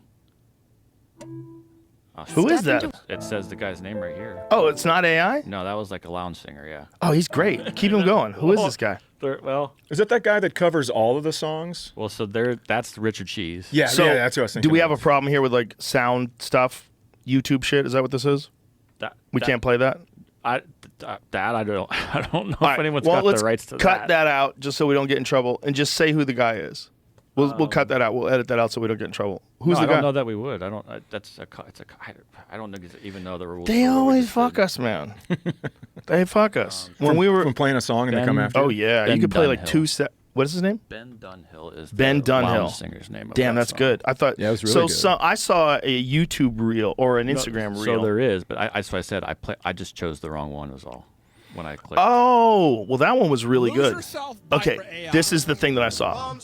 No, but see, that's the same thing. Same That's guy. The cover. See, Okay, so people it's got not. tricked by the They cover. got tricked. Yeah. Damn, Ben, He's doing a gangster. you're so Paradise. good. Let me hear this. So what Chad brought up though is this guy from early Napster days, Richard Cheese, in the Lounge Against the Machine. That guy went super rules. viral. Yeah, I remember that guy. And he was doing these lounge versions of Rage Against the Machine and Right. Prodigy and all sorts of fun. The thing about that guy is, though, he sounded exactly like Sinatra. Yeah. just might be, This Ben Dunhill Yeah. guy? Yeah. I mean, that sounded like an AI Sinatra. That's why it tricked that guy on the video that I saw. Wow. How That's good why- is that yeah. dude? There's so Thank you many for people catching that. There's a lot of people online that are willing to repost anything and just say this is what this is, just they get so much money for engagement farming is what Yeah. it's called. So Yeah, I was reading something about that. I was reading something about someone was talking about how they make money on Instagram and that they're making thousands of dollars a month on Instagram and with engagement. And that's why they post so much. Someone saying, why do you post so much? Mm-hmm. Well, he's like, I make money. This is like a business for me. Like, this isn't. And I'm like, what? How much money can you make on Instagram? I mean, if you'd be doing TikTok and YouTube too, you'd be making thousands of dollars for about an hour of work a day. Yeah, why would you rather regular work? Yeah, no shit. I have people that do will go through one of my albums and then Mm-hmm. they'll actually make it into a sketch where they play all of the parts, me, my children, whatever it is that Wow. I'm talking about, and then they put that out and tag me in it, and it's like, I don't know, they make money off of it. That's wild. And then I try to post something and they say there's a copyright infringement. It's like, that's fucking mine. Yeah, the legalese shit, it all gets real weird. Yeah. It's just like, I get it. There's a lot of people but there's a lot of people making money off of other people's stuff too. So I get that, why that would piss you off that someone's taking your I stuff. saw a discussion today. I think Marquez Brownlee was bringing it up that he pays a company to transcribe his videos for YouTube, upload as a transcription so people can look at it in closed captioning and whatnot. Mm-hmm. There are now companies that exist that can rip that transcription off of YouTube. I'm not sure exactly how. And then they're uploading that as blog posts. Ooh. And then they make ad revenue off of a blog post that they did no work to. Well, there's so many blog posts that are clearly either made by AI or by foreign people that don't totally understand English because the way they phrase things is goofy, and they do like celebrity news. Like sometimes you get suckered into clicking on a link, like you read like a legitimate story, and then underneath there's a sponsored link. Why is John Travolta homeless? Like, what? John Travolta's homeless. And then you got me. You got me. And then you get sucked in. Like the 10 people that have aged the worst over the last 20 years. Like, click on that every what's time. going on here? Yep. What is happening here? People who lie about plastic surgery, and you go and look at oh my goodness, you're a fucking liar. And then you get sucked in, and it's like next. So it's each one you click, they get a new click. They get a new. It's not all on one page. It's in multiple pages. So there's multiple hits, and then they're getting the ad revenue off of that. We had a guy back in the day that went to jail because he rigged something so that every time you went to his website, if you afterwards bought something from Amazon, it would credit his account. Like you went through his website link to get Amazon. So you get like a percentage? Yeah, so he like put like a cookie in your computer or something. I don't know exactly how. I don't want to say how it went, but this guy went to jail because he was making money that really wasn't his money. Sure. So instead of someone saying, "Hey," I don't know if they still do this, but the way it used to do is they would say, "Hey, if you want to support this podcast, use our Amazon link on our website, and we get a cut back from Amazon every time you use it." And so they would do it as a way to support, and then it would probably facilitate some impulse purchases that maybe you would never make before. Like you go, "Oh, this guy's got a great podcast. I'm going to help him out by going to Amazon. Oh, I can use socks." And then you start buying things off of Amazon. It's so easy. And then, so this guy would do that. If you would go to that Amazon link, even if you didn't buy anything, it would put like a cookie in your computer. So next time you went to Amazon, oh shit, it was saying like, "Oh, he went through my website." Well, they do that now with like if they go to my website or they go to your videos, stuff like that, and then they can send ads out to people that have similar click patterns, like all that shit. Wow. That just blows my mind. Yeah, I was reading a thing today. They were saying don't have an Amazon Alexa in your bedroom.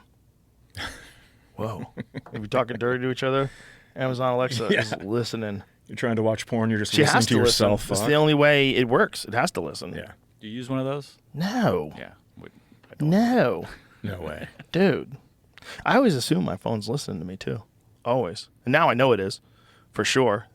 At least with That's where I think that's one of those purses. things. We don't know that when you buy that, like you've already agreed to like having a microphone around you all the time. Yeah, and you don't think about it. You just think, "Oh, what a convenience." Yeah. I just ask Alexa, and she'll play music for me, and Alexa will turn the lights down. Alexa will do all these things. What a great thing to have. Sometimes I'll just yell, "Alexa, make my daughter stop talking to me." And she's like, "We have an Alexa now?" It's like, "No, just please fucking take the hint." Well, if you talk shit to Siri, Siri gets upset. Like if you ask, like if you get rude with Siri, Siri will go, "There's no reason to talk like that. Why are you talking to me?" Yeah, Siri has like that's we're maybe a month away from that being implemented completely on your iPhone, right? Isn't the new iPhone 18, iOS 18, doesn't that have like a much more advanced Siri that'll have conversations with you? We'll find out when we get to use it. That's for sure. Well, you could use it right now, right? Can't you use the beta if you wanted to? If you wanted to get crazy? I would not assume that it works perfectly. But yeah, it might. I don't know. I bet by the time they're letting people try the beta, it's probably pretty good.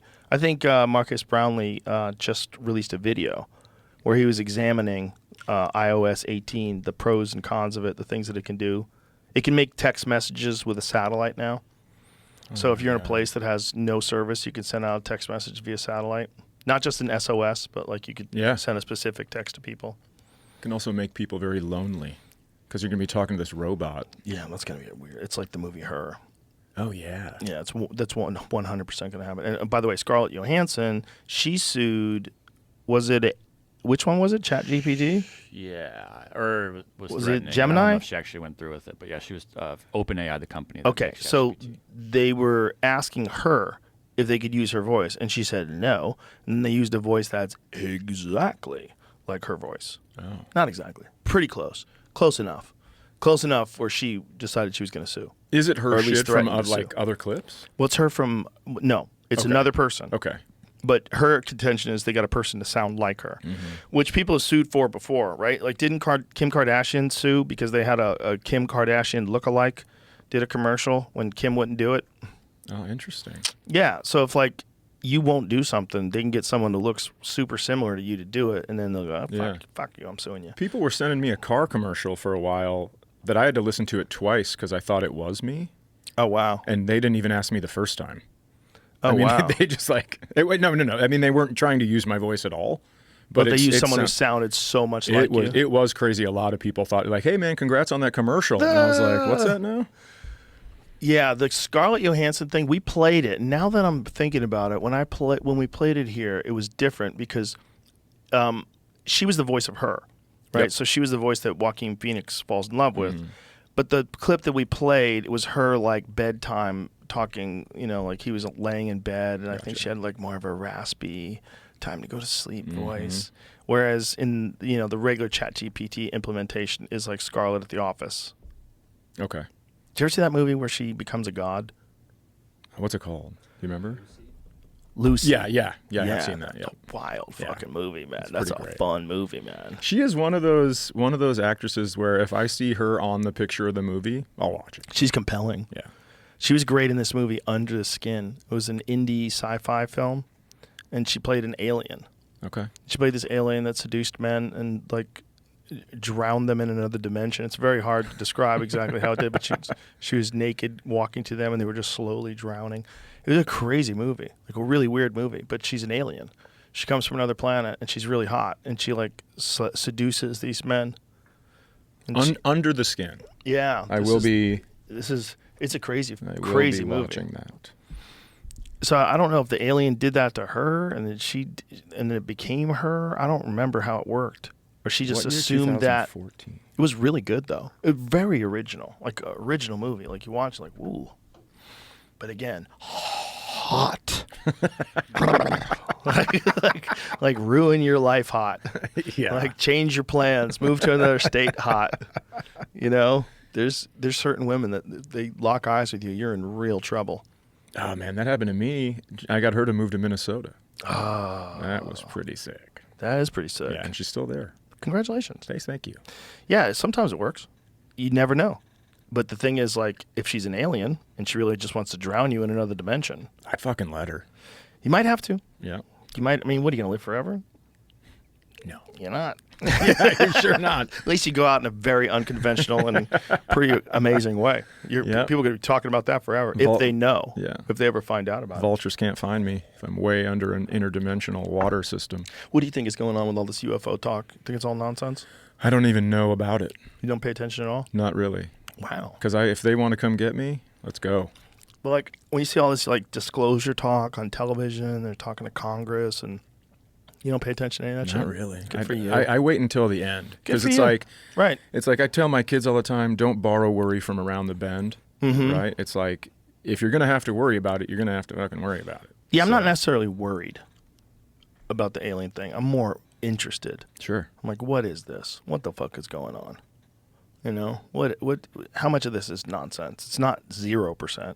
So okay, how much of it is real? So you do think that people are coming down, or other? I think it's highly likely that the universe is way stranger than we think it is. Way stranger. And I don't even know if it's as conventional as a thing gets in a ship and flies here from another place. Sure. I think it might be interdimensional traveling. It might be something that's always been here. There's that thought because there's so many instances of things like what we think of that are in like the Bhagavad Gita and these ancient texts. They're thousands and thousands of years old, and they're talking about things that fly in the sky, flying chariots, flying things that have gods in them. Like, what is that? What's that all about? Like, comets? Shooting stars? Could be. For sure, some of them probably, right? Some of these things that people see streaking across the sky, they see something extraordinary, it lights up the sky, and then mythology gets attached to that, right? And then people, 10 years from now tell that story. And then other people tell the story that's told to them by the people that were there, and then that gets a little twisted up like a game of telephone. There's some of that too. But then there's also uniformity. There's uniformity to the descriptions of the movements of the ships and what these things do and why they're interested in us and what they say. It gets very weird. It gets very weird to the point it's like, okay, if this is a mass illusion, if this is a creation of the mind, like Carl Jung thought it was a creation of the mind. He thought it was some sort of an illusion that people conjure up in their mind, but it's just like a common illusion. It's just like it's there in the human psyche. Yeah. But then there's also like physical evidence of these things. The physical evidence is when things get real weird. Because then, like, if you're telling the truth, then this isn't totally an illusion. Or maybe it's all those things. Maybe it's total bullshit, lies, people with myths that make up myths about comets and natural disasters and all kinds of other stuff, and also interdimensional beings, occasionally. And then also things that have always been here, occasionally. And then also things from another planet occasionally. Yeah. I mean, all things are, it's not binary, right? It's not either UFOs are bullshit or, they're real, 100%. It's like, it might be all those things, everything combined. That's what I think a lot of people struggle with is it can be yes and yes. Yeah. It doesn't have to be yes and no. Yeah, there could be a lot of things going on simultaneously, and we can't be we're concentrating on one. Some of them, I 100% am convinced, are government drones that work on some incredibly sophisticated propulsion system that probably doesn't have a person in it, but they probably can move at fantastic speeds using some new novel propulsion system that they don't want to release to the public. And they probably don't know how to weaponize it yet. So they're probably flying these things around at insane rates of speed. They just can't put guns on them yet. They can't figure out how to shoot people with them. But so they're just fucking with them. And then I think that's the reason why they keep getting sighted over these military spaces. I think they try them out on the troops. Just like they try out vaccines in the troops. Just like they try out burn pits. They didn't test burn pits to make sure that people weren't going to get sick if they're just breathing in toxic fumes from all the garbage from thousands of troops. No, they just did it. And I think they probably do the same thing with everything. They just try shit out. Yeah, I also wonder if you hear something, if it makes you think it. Like when I watched Blair Witch Project. Oh, yeah. I went it was dark when I got home. It was light when I left and dark when I got home. And I sprinted. And all of a sudden, you think you're seeing fucking people in the corner turned around, and you go, well, that can't be right. Right, yeah. So once it's in your head, maybe you keep seeing it. Definitely. Sure. Yeah, things in the woods, things you see in the woods. That's probably what Bigfoot is.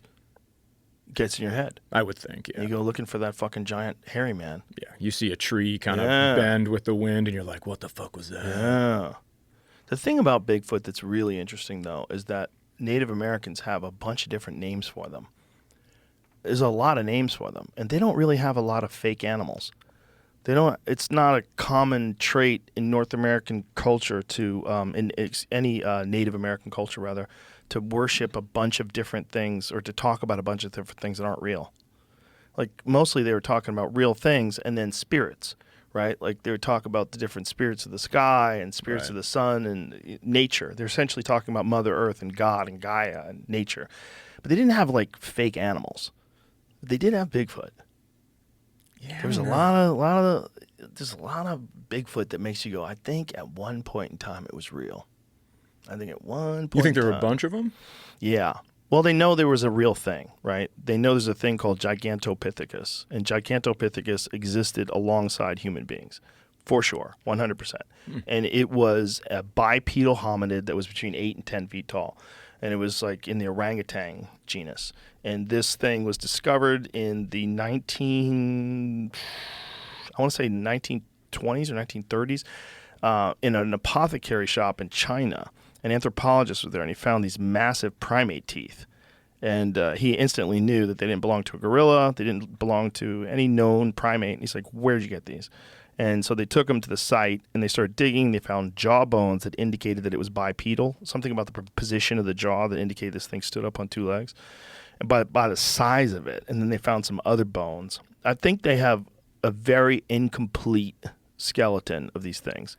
But they know that it was a real animal, and they know that it existed as recently as, I believe it was 100,000 years ago for sure. But it could be way more current. There's just no bones available. So then you think that thing was real, stories got passed on, and then people started seeing it? Okay. Yeah, probably. I could get behind that. Yeah. Also, where it existed makes sense, because if you think about the sightings are all in the Pacific Northwest.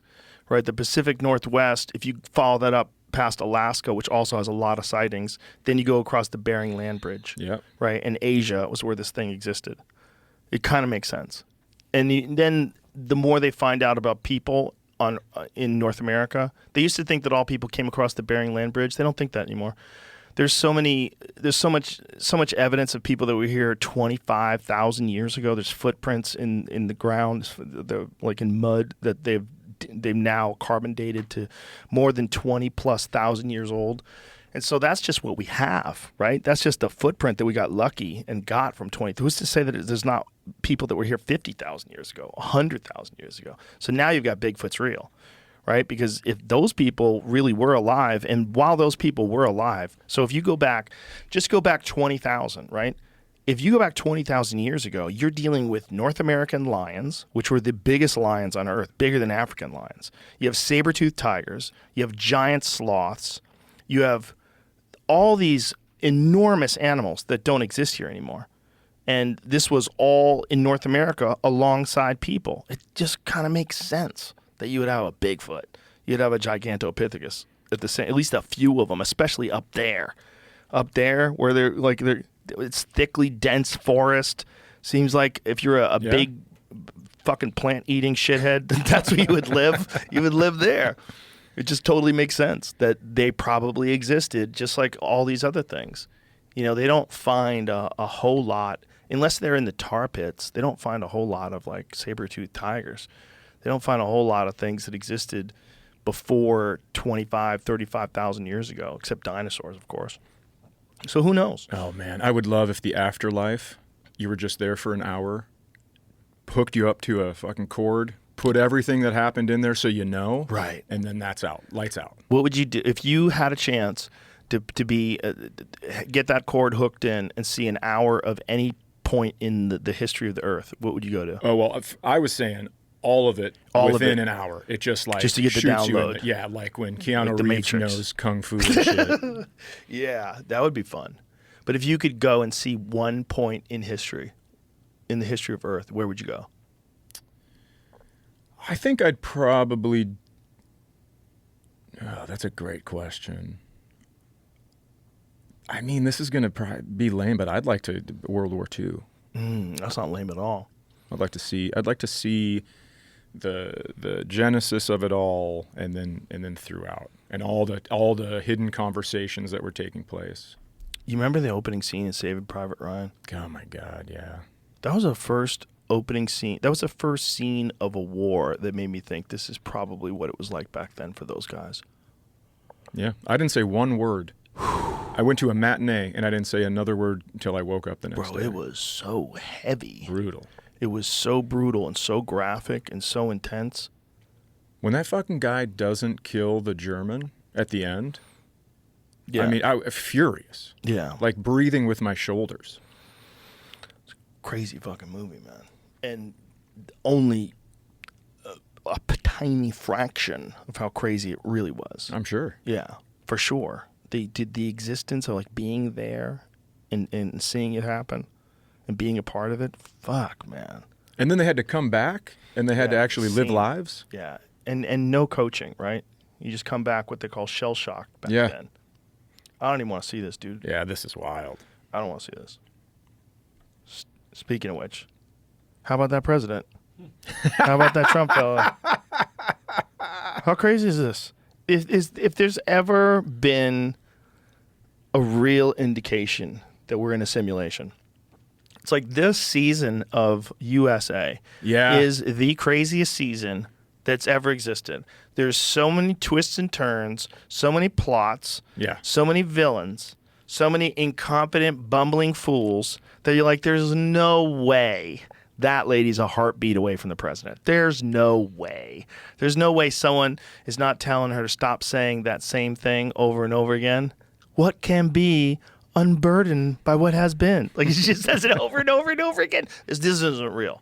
This is writing. Someone wrote this.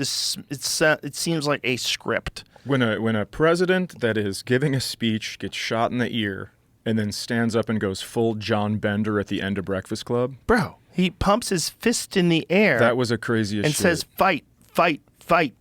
And when the fucking guy who's the photographer is a wizard, that guy who got that photograph, find out his name, because this guy's award-winning photographer. With the flag above it?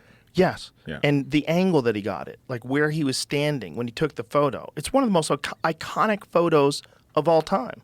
He had a GoPro on it while he was doing it. So you Wow. can watch him move in position of take it. Wow. That's nuts, man. That's nuts. So you could see as the bullets start flying, this fucking dude doesn't even duck. He's still got his camera out. He's right behind Trump, and he's just got his camera out. That is so gangster. I mean, you want to talk about getting a shot no matter what?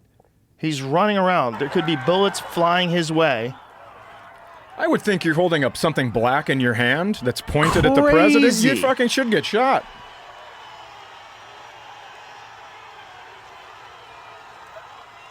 I mean, the Trump story is right out of a movie.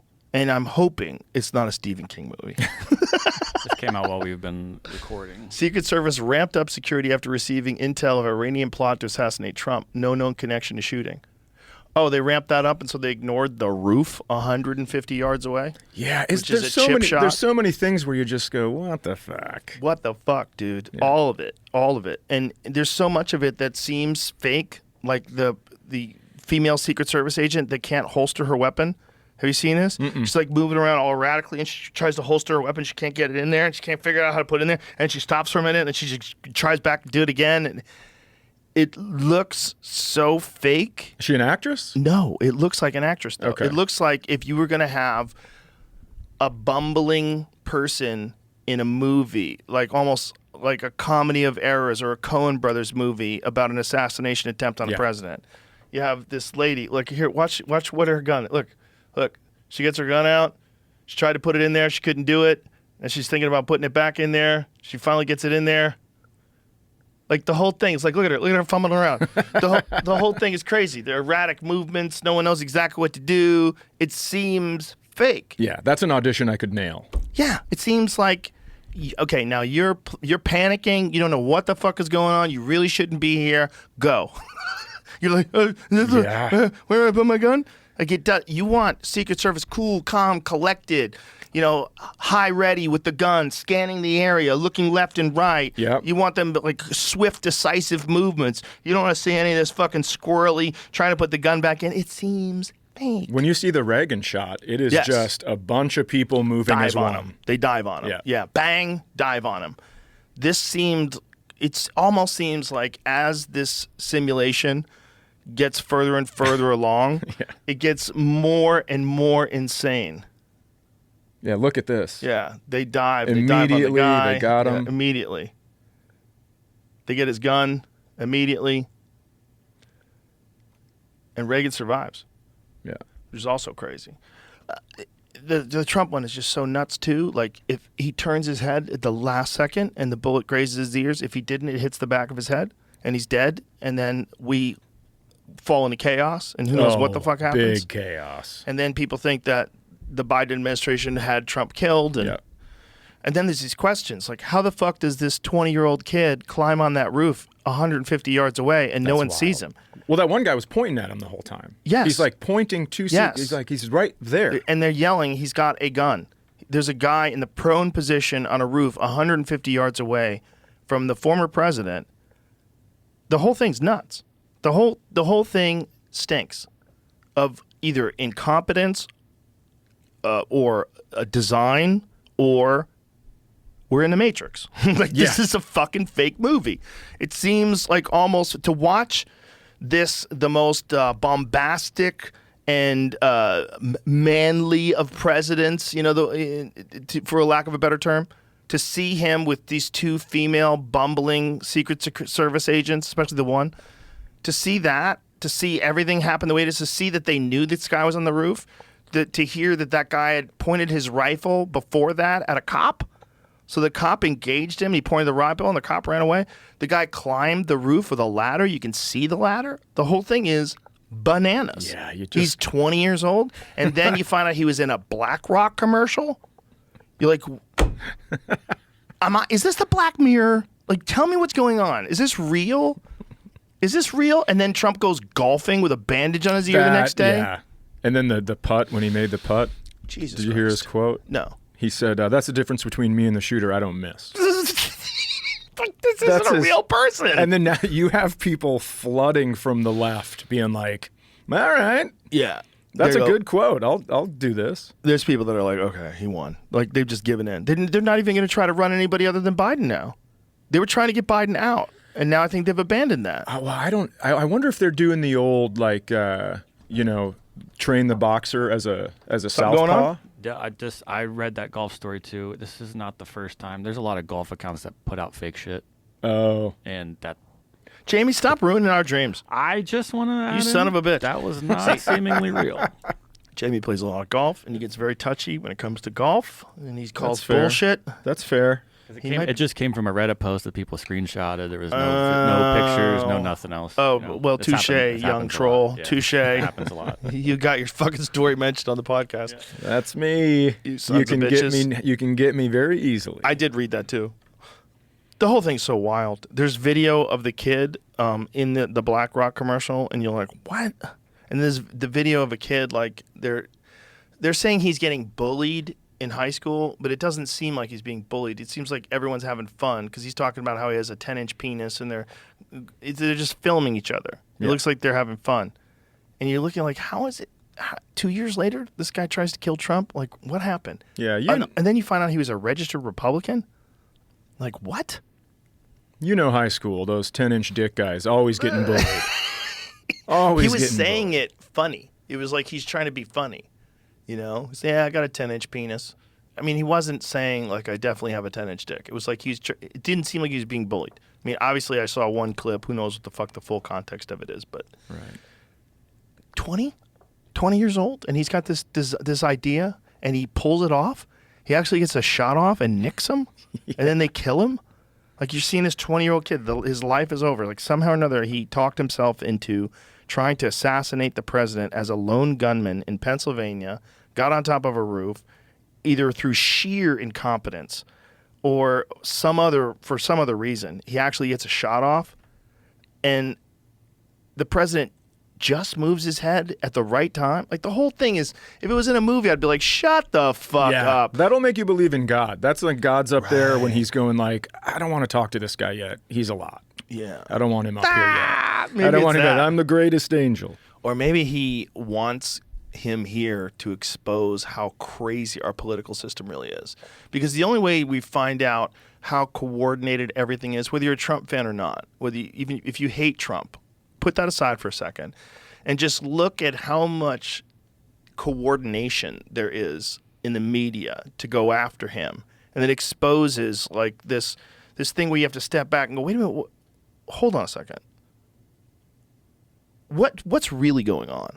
Like, whether you hate that guy or not, hate him, think he's a crook, hate him, think he's a liar, hate him. Don't you think it's weird that they're all in lockstep with the way they talk about him, even with things that aren't true? Like, especially like the Russia collusion hoax that they all talked about for years and years. I thought it was real. I thought, like, he colluded with Russia, and that was, like, the crazy thing about him winning the presidency. Oh, my God, he worked with Russia. Maybe Russia has something on him. You kept hearing about it, right? That was just bullshit. And they went through that for years and years, and then you start going, okay, what else is coordinated where everybody is saying something? Like, how about the Nord Stream pipeline? You know, Seymour Hersh says, we blew it up. Like, esteemed journalist is like, no matter what they say, I am telling you, this was our doing. We blew this up. This wasn't some other country. This wasn't Russia. They wouldn't blow up their own pipeline. We blew it up. But every newspaper is like, this is bullshit. This was impossible. It could not happen. This was Russian disinformation. Russian disinformation. You hear it about like every story. It's like so hard to understand. Like, what is the motivation to getting these stories out? Are these narratives created by the real government that runs everything and then like tells the news organizations that are in business with them what to say and what to do? Who knows? I mean, that's where it gets spooky. You get like you're voting for a guy who isn't doing much when he gets there. I mean, there's a lot of people around that are making these things. And I will tell you, I still believe some of the Russian shit. Because you've heard me fucking misquote the golf thing. I mean, I still believe a lot of shit I hear. Oh, I do all the time. They get me all the time. There's so many stories that I'm sure are bullshit that I've parroted. But if Trump wouldn't play the political game, if he wouldn't put the people on the Supreme Court, I mean, I know it's his job when he's in there, but if he wouldn't do any of that shit, he's definitely the come out on stage and be like, waving papers, you guys aren't going to fucking believe this. Yeah. And tell everybody everything. He is if he wasn't doing that other stuff. But the only way he gets any support is if he does that other stuff, too. Like, you got to understand about Trump. He was a lifelong Democrat. Yeah. Lifelong. Which is so weird. Wasn't it when he was starting to run for president, wasn't he still? Like, wasn't he, when he started talking about it? I believe was still so. a Democrat, right? Yes, yeah, I believe so. Well, he had a very close relationship to the Clintons to the point where he paid them to come to his wedding or his daughter's wedding or one of those things. Yeah. Like, you would pay them and they would come to weddings and events, and he would go to events. You know, that was like the famous thing that was at the White House Correspondents' Dinner. You remember that? The White House Press Correspondents' Dinner was always supposed to be this thing where comedians would do it, and they would, like Michelle Wolf did it one year, fucking crushed it. I remember. She crushed it. So hard. And they would go up and they would, Trump was, by the way, the first guy to not do it. Like, you're not making fun of me? Which is kind of a pussy move. But every other president got roasted. And one time, during the White House press correspondence thing, Obama went on stage and he roasted Trump. And one of the lines he said to Trump, he said, "I'm one thing that you'll never be, which is the president of the United States." Because this is when Trump was trying to claim that Obama was from Kenya. Do you remember that? Yeah, yeah. The birther stuff. Yeah. Which is wild. That stuff was wild. You know, he was like saying he knows for sure that Obama came from Kenya, and then there's people that were like examining photoshops of the birth certificate. It was a crazy conspiracy. And that was, you know, he was roasting Trump in the audience, and you could see Trump in his head going, okay, I'm going to fucking run now. Like, that might have been the thing that got him to run. Like, legitimately, that's how crazy that guy is. That one moment where Obama was talking shit to him might be the reason why Trump was like, I'll fucking show you.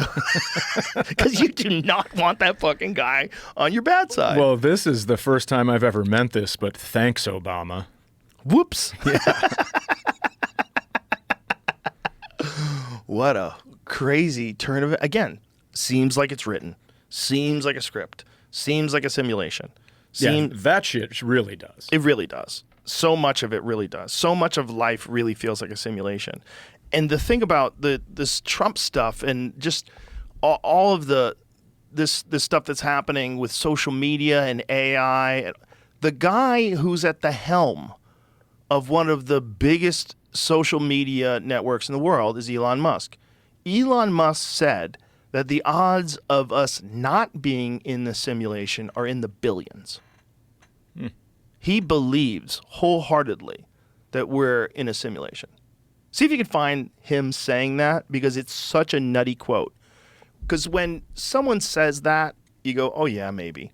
But when Elon Musk says that, and he says it definitively, he says it like with pure confidence. And he's no hyperbole. He's just stating it like, this is something I've analyzed. This is something I've thought about for a long time. Yeah, but he also made that Cybertruck. Do you like it or not? It looks like you can't be penetrated with a bullet. You can't be penetrated with a bullet, and they're fun to drive. You ever driven one? Mm-mm. I've driven a Tesla normal, but this is different? Same thing. It defies time. It doesn't make sense. It goes so fast for something that's so big. Fucking fast. And it's bulletproof. It's crazy. But it's the kind of thing that you would make if you're that guy. Like, let's make a fucking steel truck that's bulletproof. Yeah. Simulation. Here it is. Do you entertain that? Well, the argument for the simulation, I think, is quite strong.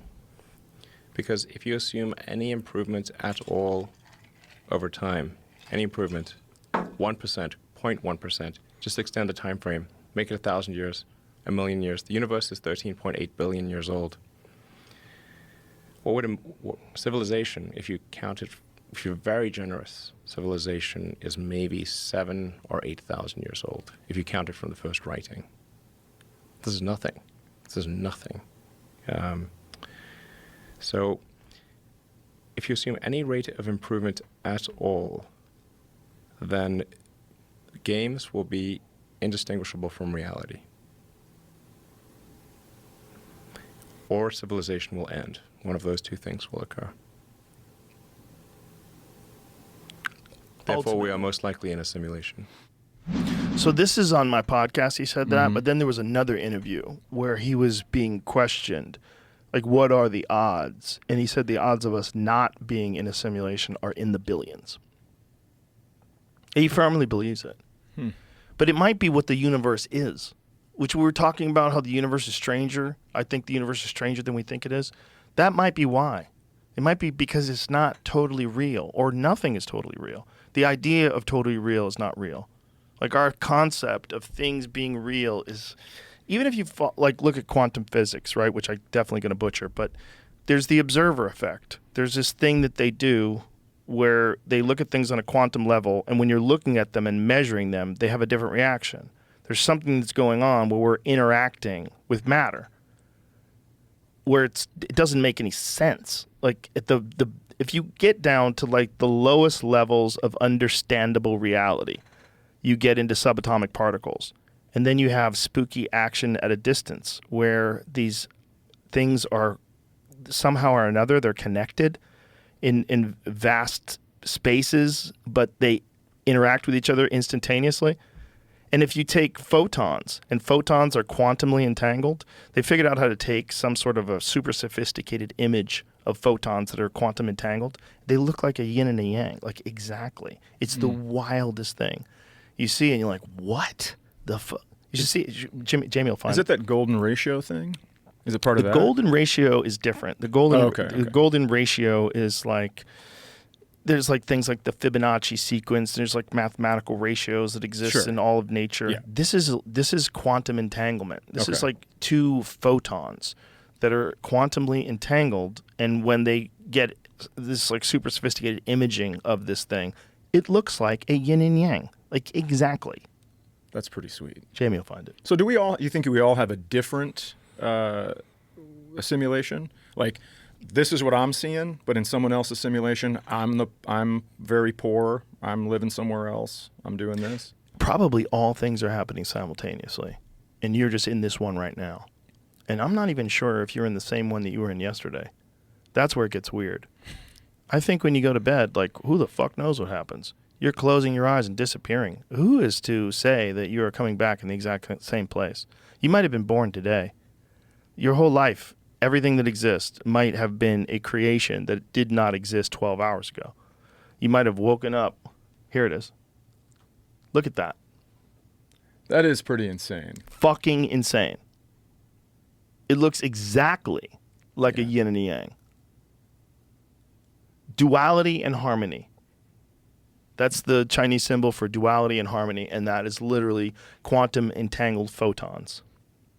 Like, there's so many things like that in sacred geometry, and when they're looking at all of this, like the smallest things they can measure, you're getting to magic.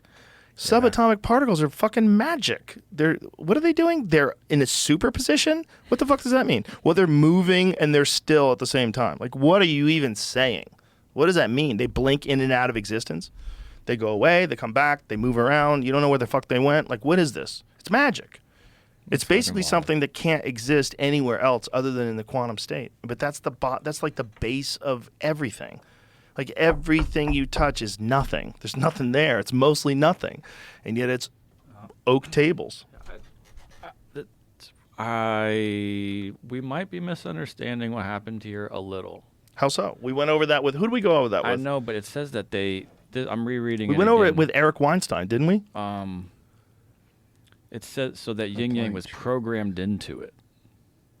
Recovering enough information to recreate a yin yang symbol programmed into the photon generating apparatus. Applying tricks of holography, the researchers were able to read positional information into interference of two separated light waves, recovering enough information to recreate a yin-yang symbol programmed into the photon-generating apparatus. Yeah, but I don't think they're saying they programmed that into it. If you see what they're saying, the researchers were able to read positional information in the interference of two separated light waves, recovering enough information to recreate a yin-yang symbol programmed into the photon-generating apparatus. I think they're saying that they're recreating this symbol based on what's happening. I don't think they're saying they program it to look like that. My guess is that they're doing that so that they knew what they were looking for. It says, as simple as the yin-yang looks, in this single static image represents a significant leap in measuring numerous quantum states in a short time. Don't you think that Eric Weinstein would have picked up on that if that's what it was saying? Go back to that. Stop. Go back to what it just said there, because I wanted to read the next. Where were you? Down here. No, a little lower.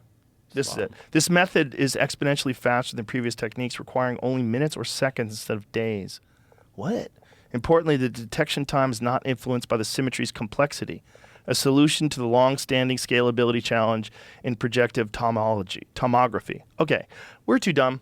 I know. We're too dumb It for looks that. like they were looking at them and then figured out how to map them by what they were looking at, This is and just then XY. could program it, right? Isn't quantum all sorts of directions, not just XY? It's a flat 2D image, and it's like all the dimensions, so it's in super space and up and down and left and right. It's not just flat. How much can they see of a photon, right? Like, what is a photon? Okay, let's look at this. Like, give me an image, Google image of a photon.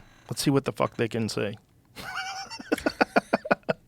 I mean, all this stuff is. How about neutrinos? They're passing through the Earth, like passing through us right now from space. I felt that. What? Like, what is this? Is that what it looks like? I don't know. What is that left? Shapes are This one photons. looks crazier than that one. Bro, look at that. Hologram of a single photon. What? Just that alone. Okay, if that's the fucking, that's at the bottom. You keep looking in the ingredients. Jesus. Individual points in a picture, traditional photography merely register light intensity. The interference phenomena also registers the phase of the light waves in traditional holography. A well-described, undisturbed reference wave is superimposed with another wave of the same wavelength reflected off a three-dimensional object when a hologram is generated. Interference occurs as a result of the phase variations between the two waves, resulting in a complicated pattern of lines. That's a lot of words. Yeah, I don't know what the fuck I just said. That's the problem. We're too dumb. We're too uneducated to really understand what the fuck they're saying, but... That's why they can trick you. Yeah. Yeah, man. It's all about Jesus. Jesus is the base of it all. If There's I a could lot of talk people to that you believe for a that. second. Maybe in their world. Maybe if you... Here's where it gets really screwy, right? Maybe if you believe in Jesus, it's real. Like, maybe that's what religion is really all about. Maybe the thing is not, oh, I can prove that there's no God. Maybe if you believe there's a God, there's a God. Like, it might... That's how weird the simulation might be. Well, I think it's a brilliant move because if you believe there's a God, you're never going to know you're wrong. Right. Because it's like goes to dark. Also, Jordan Peterson, he has this very interesting perspective on this. He says, I won't tell you whether or not I believe in a God, but I act as if God is real. And if you act as if God is real, you will have a better life. Which is almost like that thing of the muse, right? Like, is the muse a real thing that gives you ideas? I don't know, but I do know that if I sit in front of my computer on a regular basis and I dedicate myself to writing, ideas come to me. Yeah. And I don't know if that's just, like, I don't know if creativity is like endurance. I don't know if it's like a physical quality that you possess because of work. I don't know. To me, God is like year-round Santa. It's like, go to sleep, be nice. He's keeping a list. Yeah, that God, that kind of God. But what about the universe as God? There's some creative force that absolutely exists, and it's called the universe. It literally makes all the stars. Mm-hmm. It literally makes black holes. It literally makes carbon-based life forms in Goldilocks zones on planets like ours. It makes it. The universe made us. So if you wanted to find evidence of a God, the universe is God. It makes sense that it would be God. It is everything. We want it to be a person. We want it to be Right. like a guy with rules. Right. But there are some kind of rules, right? As human beings, when we interact with each other incorrectly, we feel bad. Mm-hmm. When we interact with each other correctly, we get things done together. We spread love. We spread joy. We spread happiness. And that's a lot of the tenets of religion are preaching that. So it's almost like there's some guidelines that these people who had figured some whisper of what God is out, and they wrote it down on these animal skins, and they locked them up in a fucking clay pot in Qumran, and they found them and deciphered them. And I mean, that's what it is, right? Yeah. That's what the Dead Sea Scrolls are. Whatever that is then literally interpreted. And it's interpreted by zealots, and it's interpreted by people that use it to control people's behavior. And it's interpreted in a manner that controls large populations and forces people to be subjugated. Like, that is the whole reason why the revolution when Martin Luther created a phonetic version of the Bible, and others were doing it at the same time as well, or similar time periods, people were freaking out because now the Bible was available to people that didn't read Latin. So now the Bible is available in German, and then guys like Martin Luther were saying, interpret the Bible as you will, and the priests were like, no, you fucking don't. We'll fucking kill you, dude. They're like, you're ruining our whole gig, because their whole gig was they were the power. They were the purveyors of control. The fucking Pope ran the biggest army in the world at one point in time. The Pope was running Europe. Well, Martin Luther, he got caught in a storm and then prayed to God. He goes, if you get me out of this, I'll do this. I'll start Lutheranism. Oh, and that's the ultimate, I'll quit drinking. You know what I'm saying? It's like, I promise if you make me stop puking. Wow. So that's how that, I mean, yeah, man. I think at the base of it all, there's a story. There's something that happened. There's too many similarities. And even, I always say this, sorry if you heard it, but the people that, like, when you, in the Bible, in the beginning there was light. What the fuck is the Big Bang? That is the Big Bang. So maybe they kind of understood some things, but they talked about it. It was a oral tradition for 1,000 years before it was even written down, some of these stories. And some of these stories have origins where they're super similar in other religions, super similar catastrophe tales, super similar, like there's Noah's Ark, which is real similar to the Epic of Gilgamesh, which is real, like Thor is real similar to Jesus. Right. It's like a lot of like real, like what really happened? And if it's the beginning and it's light, maybe it's birth. Maybe it's the beginning of somebody's life. Could maybe be that it's right when too. they come Sure. out. Could be that too. But I find myself at the end of a drive, like I used to have to drive 3 hours to the airport back and forth for 17 years. Jesus. And I'd get home at dusk and deer are everywhere. And I'd just go, no, thank you. I don't believe in God, but I just go, no, thank you. Like, I don't want to hit one. And then I'd get home and I'd go, universe, thank you. I mean, it's so there's got to be something. Like, if you're nice to somebody, niceness comes back. If you're a dick in traffic, it almost seems like all the shitty drivers at once, their fucking beeper goes off and they hit the road. But if you're decent in traffic, it seems to open up a little bit, for me anyways. That's what I've noticed. Depending on where you live. You live in LA, you're fucked. No matter what, you're fucked. Yeah, sure. Yeah. I think there's something to that. But then there's also babies that get killed in drive-bys, right? Yeah, that's where it gets real confusing. So I don't think it necessarily really makes sense. I think it kind of makes sense, and then it doesn't. Just like the UFO thing, and just like everything about human beings, I think there's a lot going on simultaneously. That's why I want that hour-long plug-in. I don't want eternal life. You know how long that is? I mean, come on. I just want... You might have it no matter what. I just want to know, and then that's it. If you're living a new life every time you wake up, you might get eternal life whether you like it or not. That's what some people believe. They believe that there's some religions that believe you will do this life over and over and over again until you get it right. Well, I've got some work to do. Hey, we all do. Yeah. I'm going to get a couple extra But guess cracks what? at this. If you get it all right, you're not going to get stand-up comedy. That's the problem. We are almost dooming ourselves to repeat over and over and over again. Because to do our job correctly, you have to step out of line. Yep. And you got to crack a few eggs to make an omelet. Dude. Yeah, it's comedy is pretty. Who's the Jeff Dunham? Mm-hmm. You remember him? Yeah, sure. So I was opening for him in Miami, and I just remember this because this is my ultimate egg cracking. The crowd hated me for 30 minutes. Oof. And so at the end of it all, I took my shoe off and I put my sock on my hand, and I go, "Is this what you guys wanted?" And I started doing that. Fucking boo! And then Dunham comes back and he goes, "This isn't going to work this week." And I was like, "I didn't think so. I'm sorry, but fuck." I mean, I was just so pissed. Oh, that's funny. That's funny. You mocked the people that wanted the puppet. Yeah, they were not thrilled.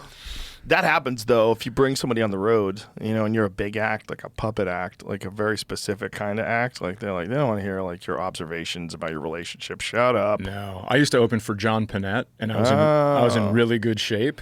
And people fucking hated me. I mean, they used to have to pull seats out of his rooms. Like, if it was a 380 cap, they'd have to bring it down to 350 to make room for him to move through the aisle. Well, for his fans. Oh, God. Because they would bring him full cheesecakes from the Cheesecake Factory. Oh, my God. Yeah, they hated killing me. him.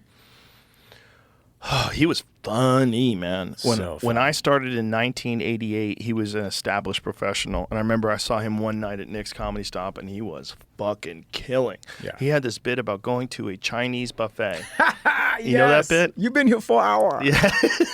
Kicking him out. It was such a good bit, and he would crush. He was one of those guys, too, that he had the advantage of looking funny.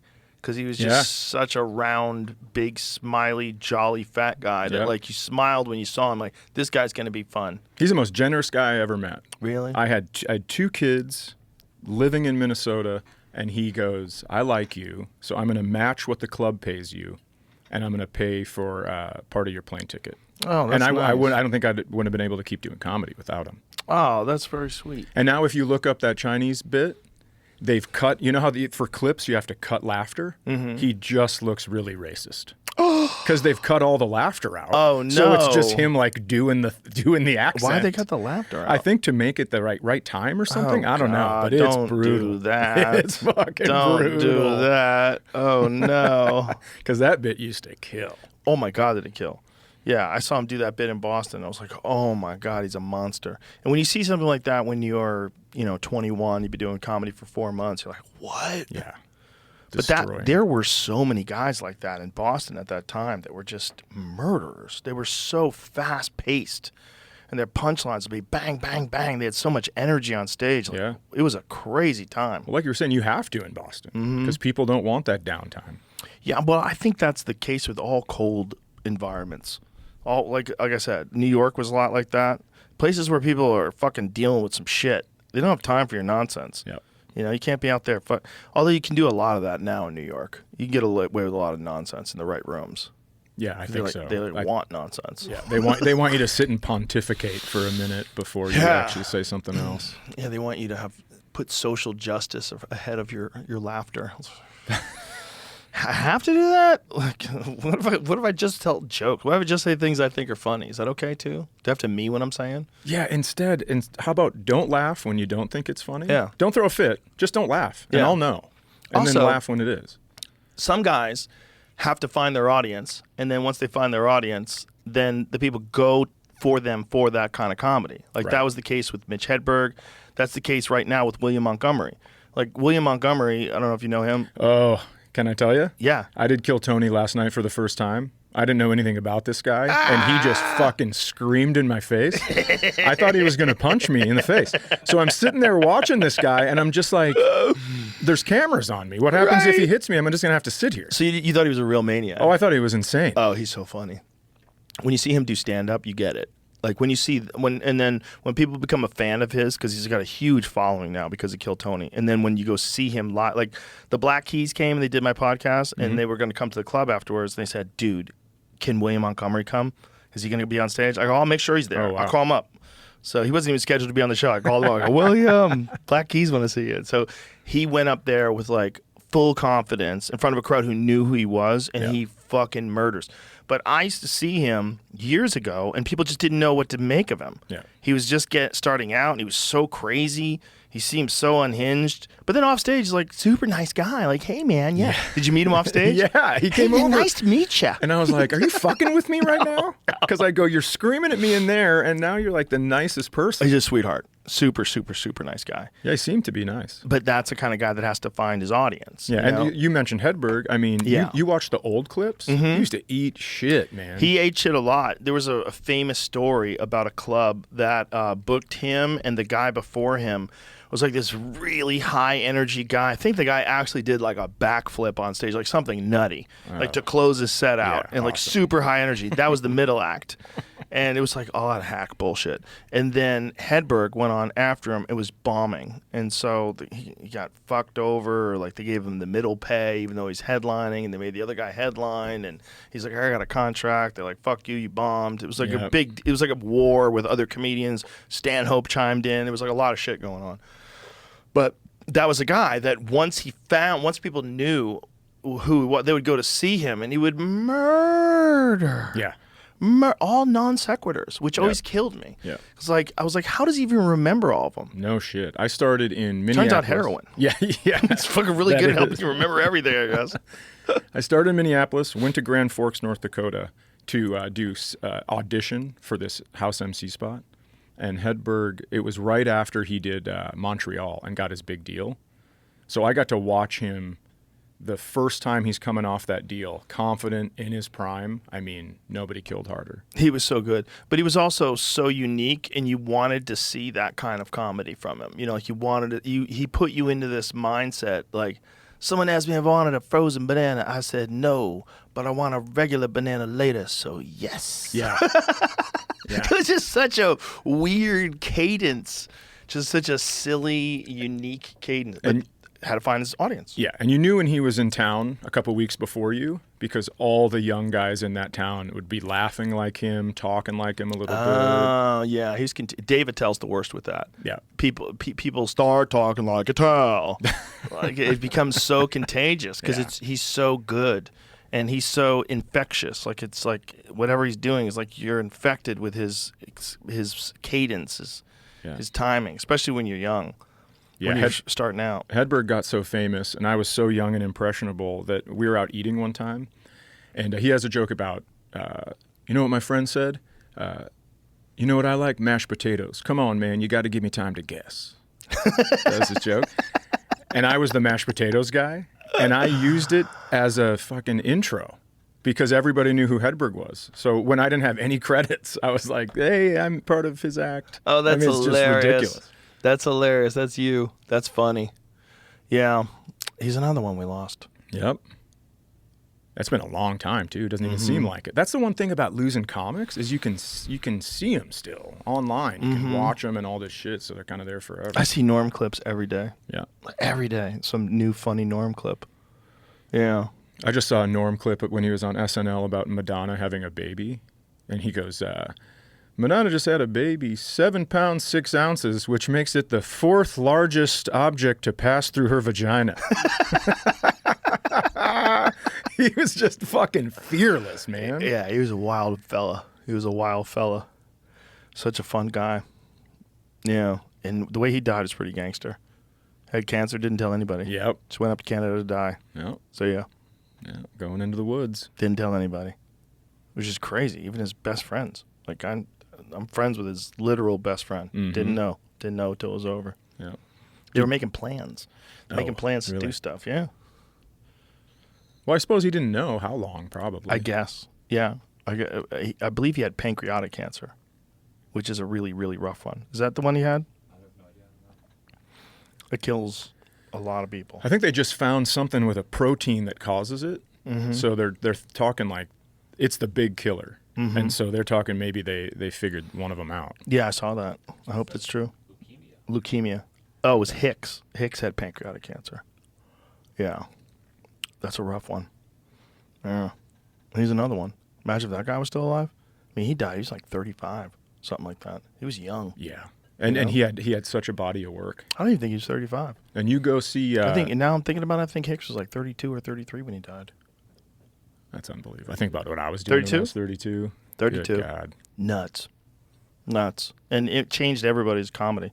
Everybody's like, Jesus. They all wanted to be like Hicks.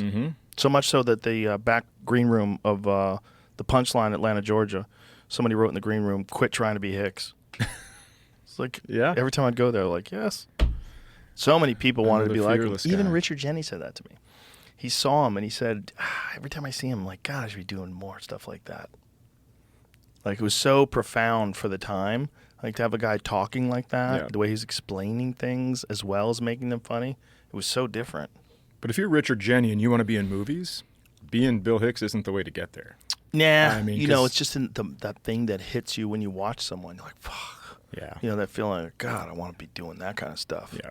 You know, but he wasn't that guy. Like, he was just a silly joke after joke after joke guy, which was amazing. Yeah. But for whatever reason, we put so much weight on profundity. Well, yeah, people that are making a point, socially relevant. You know, you think, I don't want to tell these fucking stories anymore. Right. Especially if you can do it, you can make a point and it's very funny. Yeah. Like, it's an undeniable, Burr's great at that. Makes an undeniable point that's very funny. Yep. Yeah. That's the fun part. Trying to figure it out. Yeah, the fun part. Well, listen, man, it's been great to get to know you, talk to you. Well, thanks for having me in. My pleasure. I appreciate it. It's a lot of fun. Tell everybody where they can get a hold of you, your social media, website, everything you got coming up. Social media is that Chad Daniels on most spots, and then chaddaniels.com for tour dates, and then special on Netflix called Empty Nester. Beautiful. Check it out. It's out now. It's out today while we're recording. Oh, beautiful, beautiful. You want to come down to the club tonight? Do a set? I would love to. All right, let's go. Okay, cool. Let's go. All right. Okay. All right. Bye, everybody.